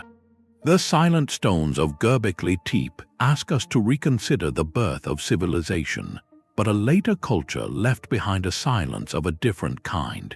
In the fertile plains of the Indus Valley, over 4,000 years ago, a society flourished with a sophistication that still impresses us today. The cities of Harappa and Mohenjo-Daro were marvels of early urban planning, laid out in orderly grids with advanced drainage systems, public baths, and standardized bricks. Their trade networks stretched from Mesopotamia to Central Asia, and they crafted beautiful seals, jewelry, and pottery. Yet, for all their tangible achievements, their inner world remains a closed book. This is because their writing, found on thousands of small stone seals and clay tablets, is a script no one alive can read. The Harappan script is a tantalizing and profound barrier, a curtain drawn between us and one of humanity's first great experiments in city life. The symbols themselves are elegant and distinct, often depicting animals like the iconic unicorn-like creature, alongside abstract shapes and human figures. But the inscriptions are frustratingly brief, rarely more than 5 or 6 characters long. There is no Rosetta Stone for this language, no bilingual inscription that gives us a key. We do not even know what underlying language the script represents, making it a puzzle with 2 missing pieces, the code and the language it encodes. This creates a unique kind of historical silence. We can see how they lived, we can map their streets and admire their plumbing, but we cannot hear their voices. We do not know their names, their laws, their prayers, or their stories. Were the seals used for marking trade goods, denoting ownership, or were they religious talismans? Are the inscriptions names of people, titles of gods, or lines of poetry? Without the script, the Harappans are a civilization of remarkable engineers and traders, but their thoughts and beliefs remain locked away. Decipherment efforts have been ongoing for over a century, employing everything from statistical analysis to computational linguistics. Scholars have identified patterns, but the short length of the texts makes it nearly impossible to confirm any theory.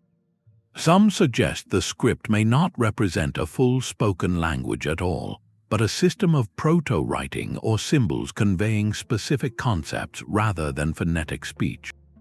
This possibility makes the mystery even deeper. The Indus Valley script is more than an academic challenge. It is a poignant reminder of the fragility of memory.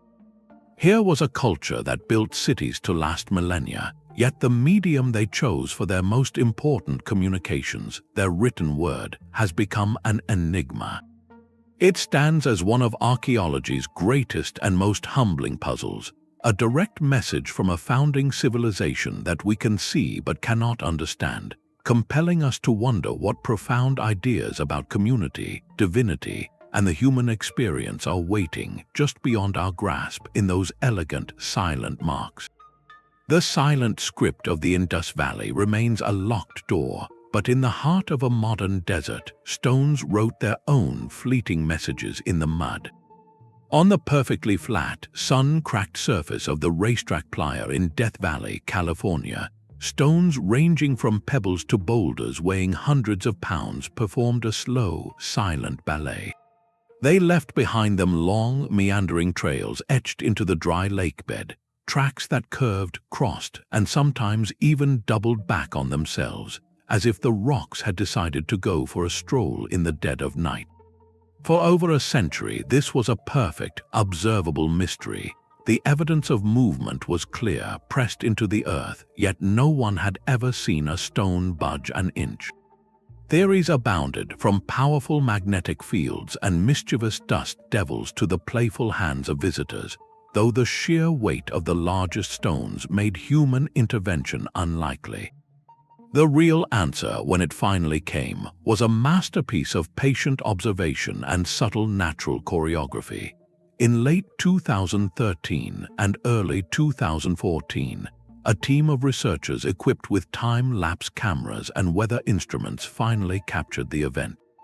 They discovered the movement requires a precise, fragile recipe. First, a rare rain must fall on the playa, creating a shallow, temporary pond. Then, on a cold winter night, a thin sheet of ice forms on that water. As the sun returns the next day, the ice begins to break into large, floating panels. Now, a steady, gentle wind of just the right strength pushes against these ice sheets. The panels, buoyant on the meltwater, nudge against the rocks trapped within or beneath them. With the ice providing both a slippery surface and a sail, even massive stones begin to inch forward, scraping slow, elegant paths through the soft mud beneath the water. The movement is imperceptible in real time, just a few inches per minute, but over hours it creates those legendary tracks. Once the water evaporates, all that remains is the puzzle, the stone at its journey's end and the hardened trail of its passage. This modern mystery, now solved, serves as a profound allegory for the ancient ones we have explored. The sailing stones demonstrate how completely natural, almost delicate processes can produce patterns that look deliberate, even intelligent. The curves and loops in the mud seem purposeful, designed as if guided by a mind. They remind us that when we encounter an ancient pattern, a stone circle aligned to the stars or a giant drawing in the desert, our first instinct is to look for the architect, the planner, the guiding intelligence. Yet the stones of Death Valley whisper that we must also leave room for the slow, patient hand of the environment itself. They ask us to consider how wind, water, ice, and time might collaborate in ways we have not yet witnessed to shape the artifacts we find. For every grand monument that clearly required human vision, there might be another whose origin story is woven from subtler threads, a confluence of cultural need and an environmental opportunity that presented itself only under the right conditions, once in a generation. The solved mystery of the sailing stones is a gift of perspective. It does not diminish the wonder of ancient achievements, but expands our toolkit for understanding them. It teaches humility, showing that sometimes the most magical explanation is not a lost technology or an outside influence, but the quiet, persistent poetry of the natural world, working in concert with human curiosity to leave a mark that lasts just long enough to make us wonder. The desert holds stories of stones that move, but it also holds stories of armies that vanished. In the 5th century before the Common Era, the Greek historian Herodotus recorded a tale of staggering loss. He wrote that the Persian emperor Cambyses II, in a fit of rage after the priests of the Egyptian god Ammon denied his legitimacy, sent a force of 50,000 soldiers from the city of Thebes.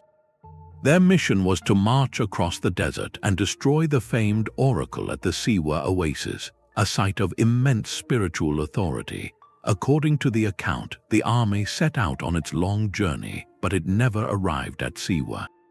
Somewhere in the vastness of the western desert, a massive and sudden sandstorm rose from the earth. The wind roared, the sky darkened with a blizzard of sand, and the entire force was swallowed by the dunes, buried without a trace. Herodotus, often called the father of history, presented this not as legend but as a reported event. And so, the lost army of Cambyses entered the realm of historical mystery, a ghostly legion of 50,000 men waiting under the sand. The scale of the story is what makes it so haunting and so difficult to verify. 50,000 is not a skirmishing party. It is an enormous military body, a city on the march. Their disappearance would have been a catastrophic blow to Persian power, a national trauma. Yet, beyond Herodotus's history, other contemporary records from Persia and Egypt are silent on the matter. There is no official mourning, no administrative accounting for such a devastating loss. This silence is the first clue that the truth may be more complex than a single cataclysm. Could an entire army truly be erased so completely? Modern desert archaeology shows that the environment is capable of astonishing preservation, but also of total obliteration. The shifting dunes can cover vast areas in a matter of hours, and the abrasive sand can scour metal and bone to dust over centuries. Finding definitive proof would be like searching for a specific grain of sand on a beach that is constantly being rearranged by the wind. In recent decades, expeditions have ventured into the suspected corridors of the army's route, armed with satellite imagery and ground-penetrating radar. They have found tantalizing fragments, ancient Persian daggers, arrowheads, and a silver bracelet, artifacts that speak of a Persian military presence in the area. But these are scattered pieces, the debris one might expect from a smaller, lost patrol or a trading caravan, not the concentrated, massive evidence of 50,000 souls. This gap between the literary account and the physical evidence opens the door to other interpretations. Perhaps Herodotus, who collected stories often told to him by local guides, heard an embellished version of a real but smaller disaster. A significant detachment may have been lost to a storm, and over generations of retelling, the numbers grew to legendary proportions. Another possibility is that the army met a different fate entirely. It could have been ambushed and defeated by desert tribes, a military humiliation the Persian Empire would have been keen to obscure, allowing the story of a natural disaster to serve as a less shameful explanation. Or the army may have simply become hopelessly lost. The Western Desert is a merciless labyrinth of identical dunes and blinding light, where navigation is a matter of life and death. Without experienced guides, an entire force could have wandered off the known caravan routes, eventually succumbing to thirst and exposure, their remains scattered over a wide area rather than buried in a single, neat grave. The enduring power of this mystery lies in its embodiment of the desert's ultimate authority. It speaks to the human fear of being unmade by the landscape, of our grandest plans and mightiest numbers being rendered into nothing by indifferent natural force. Whether the army fell to a storm, to enemies, or to its own disorientation, the end result is the same, a profound and echoing absence.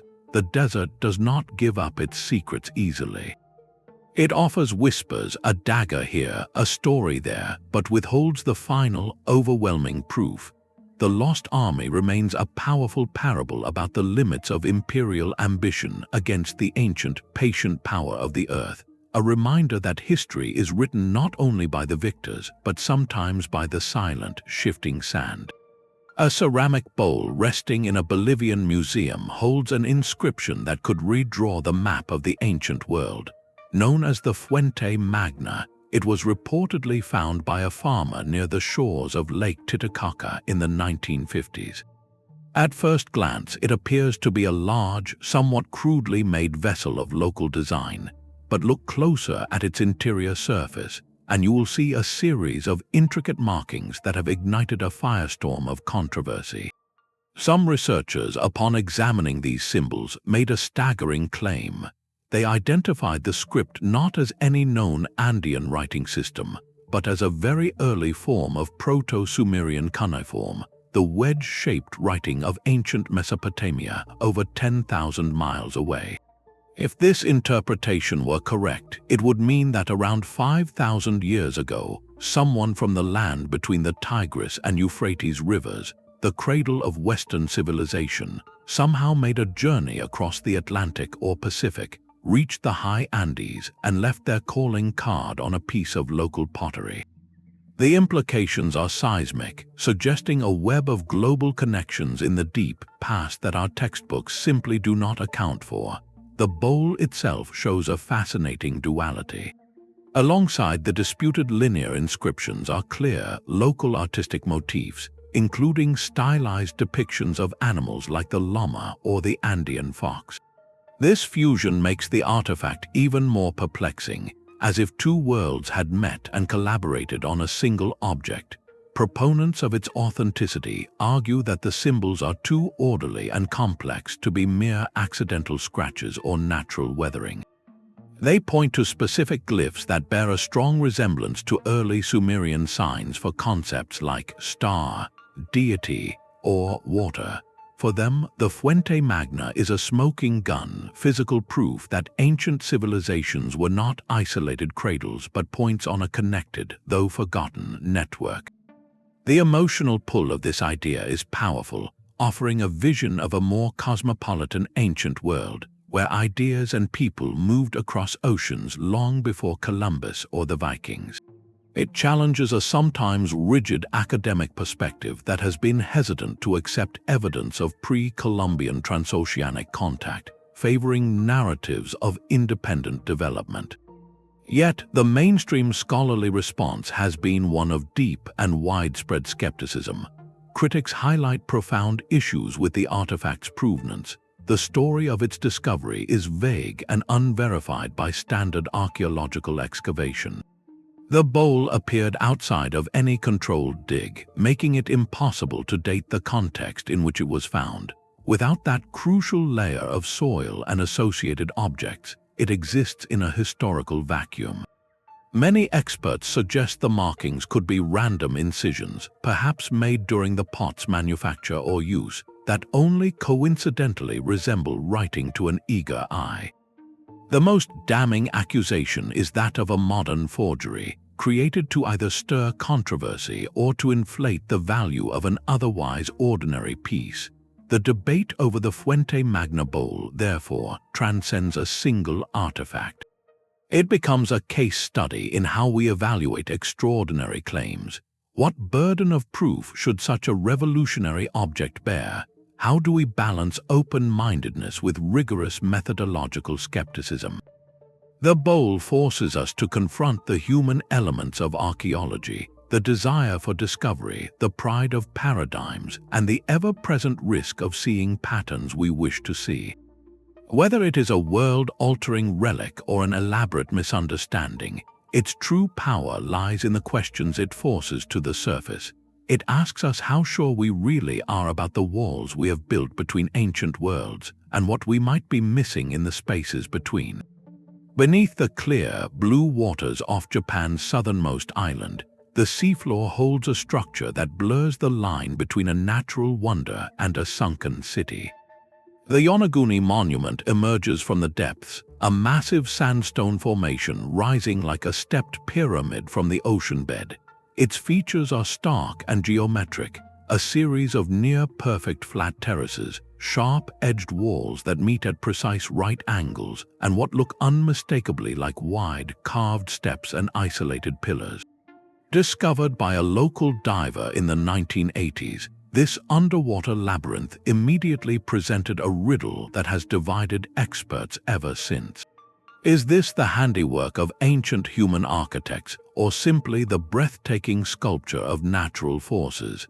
The argument hinges on a single, profound question: can nature produce such clean, repetitive geometry? Proponents of the human origin theory, led by marine geologist Masaki Kimura, point to specific details that seem to defy random erosion. They highlight the two monolithic pillars that appear too perfectly parallel, the narrow trench that runs with uncanny straightness for meters, and the flat platforms that look like leveled plazas. The most compelling feature is what some call the turtle, a rock formation resembling a stylized animal, complete with what seem to be carved eyes and a mouth.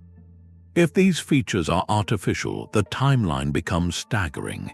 Sea level studies show this area was last above water around 10,000 years ago, at the end of the last ice age. This would place its construction, if it is a construction, in a prehistoric era long before the pyramids of Egypt or the stones of Göbekli Tepe, potentially making it one of the oldest monumental structures on Earth. It would whisper of a lost coastal culture with the skill to shape bedrock on a grand scale, a society whose homeland was slowly swallowed by the rising seas, its legacy preserved only in this silent, aquatic gallery. The opposing view, held by many mainstream geologists, offers a powerful counter-narrative rooted in the raw physics of the environment. The Yonaguni Formation is part of a sandstone and mudstone bedrock known for fracturing along natural horizontal and vertical planes. The strong tidal currents in this region act like a relentless sandblaster, preferentially eroding along these weaker lines, which can create remarkably straight edges and flat surfaces over millennia. Earthquakes common in this tectonically active zone cause sections of rock to shear and drop, forming those dramatic step-like terraces. What looks like a carved pillar could be a remnant of a harder rock layer that resisted erosion, left standing alone as the softer stone around it washed away.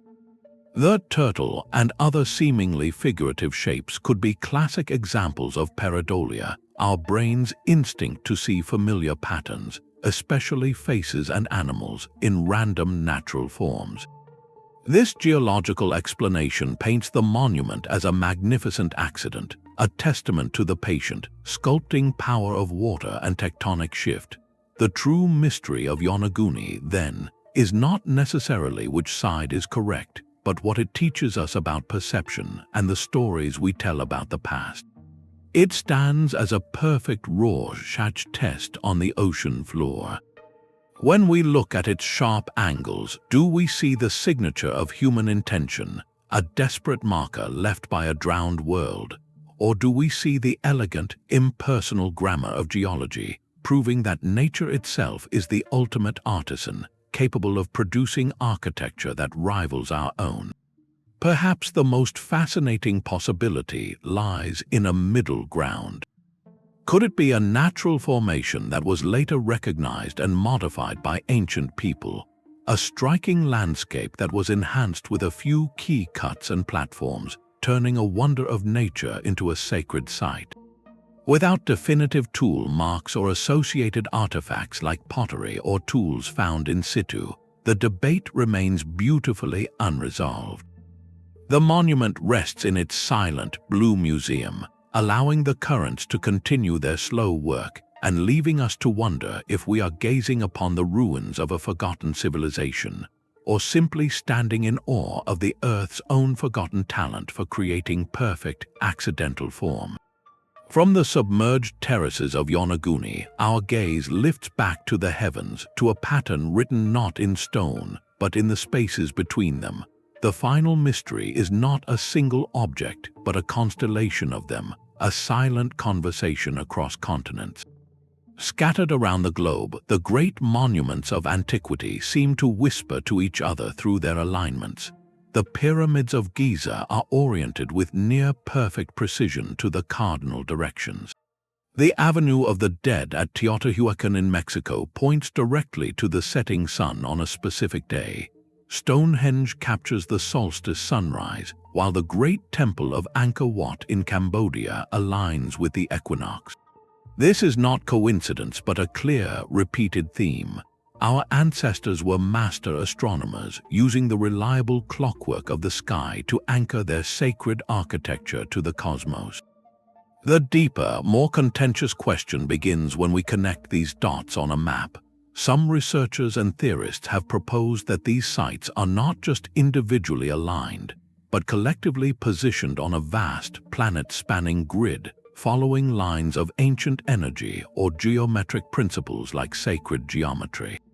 They point to the curious fact that the Great Pyramid lies at the intersection of the longest land meridian and the longest land parallel, or that the distances between certain sites seem to reflect mathematical constants.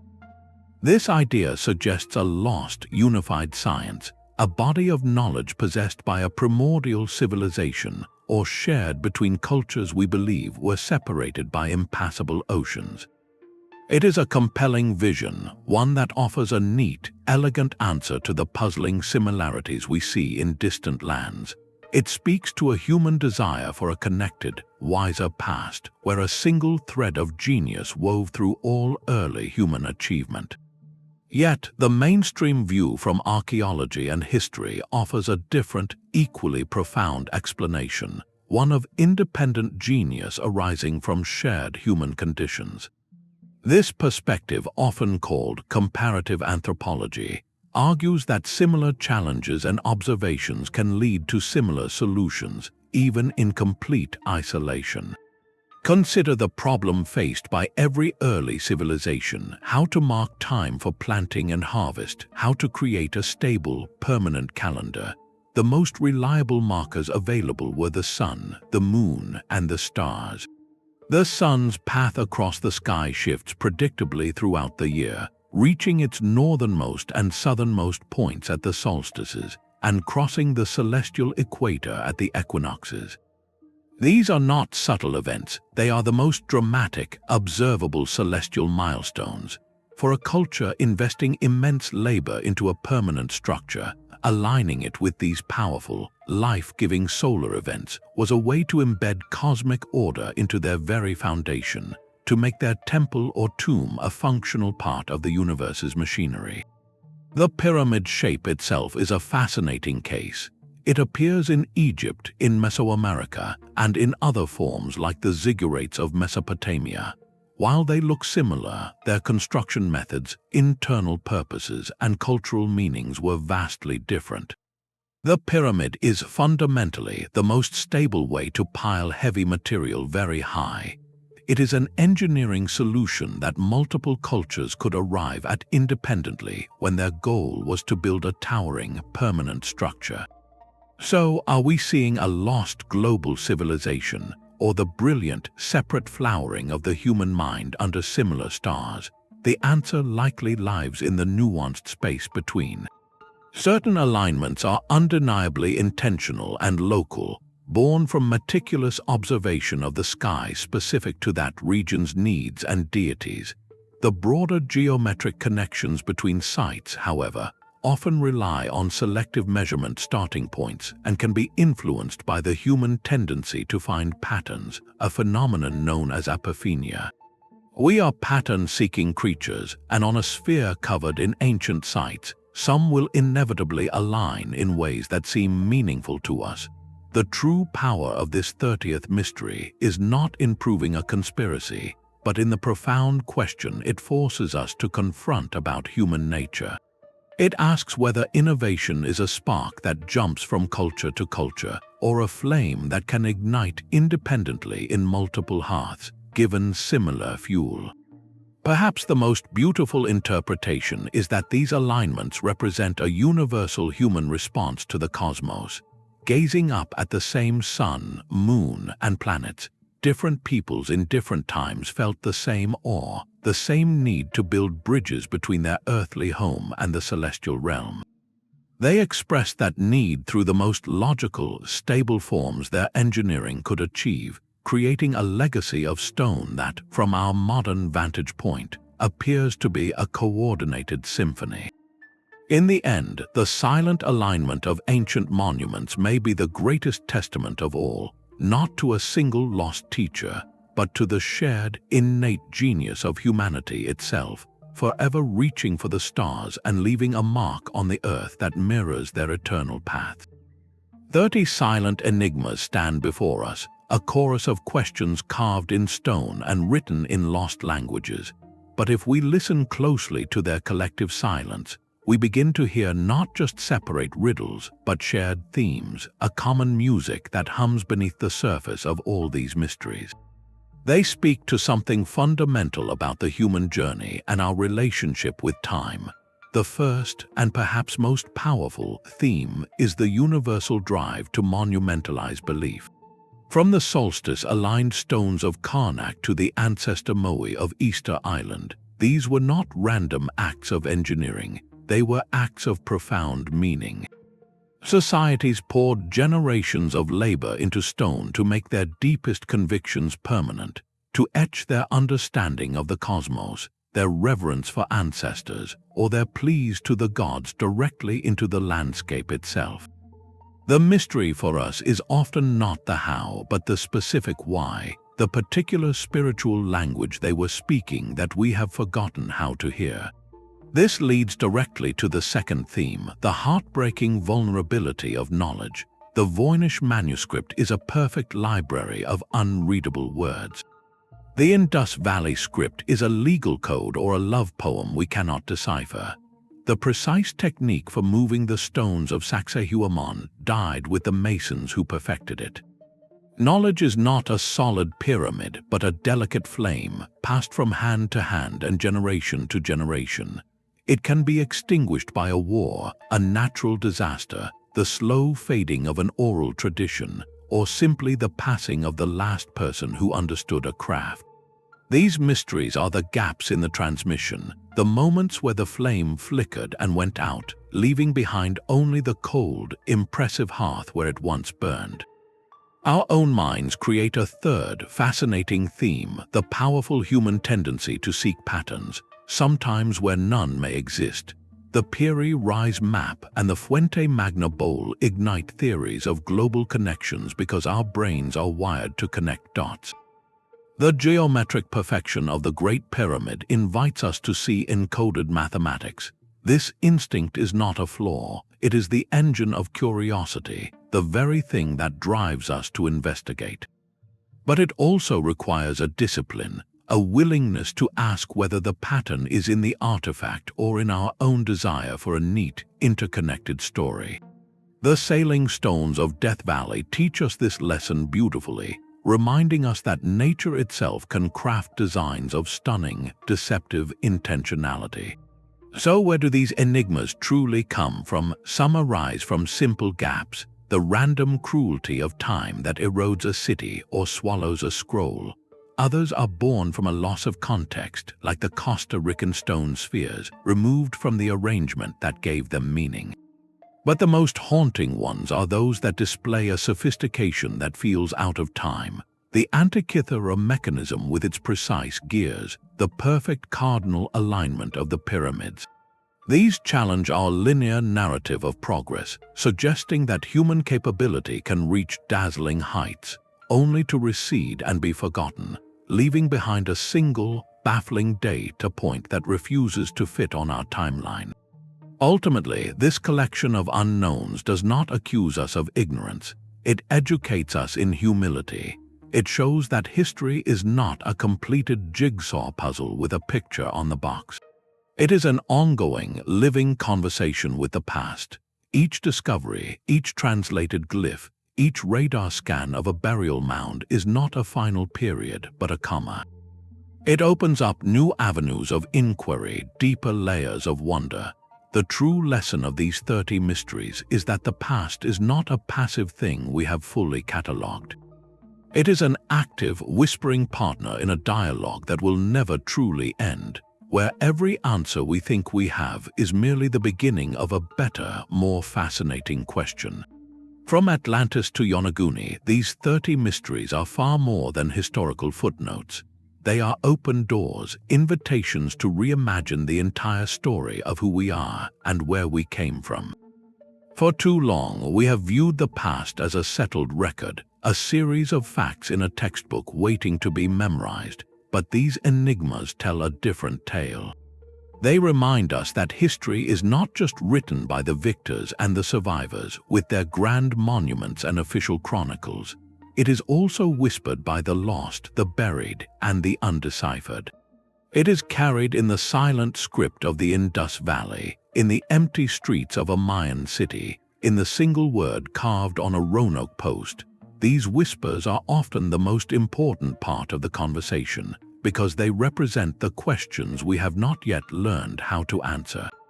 While a new archaeological dig or a technological breakthrough may one day solve a specific puzzle, perhaps revealing the tomb of the first emperor or finally cracking the Voynich code, their greatest value is not in the solution. It is in the state of mind they foster. These mysteries keep our collective curiosity alive and burning.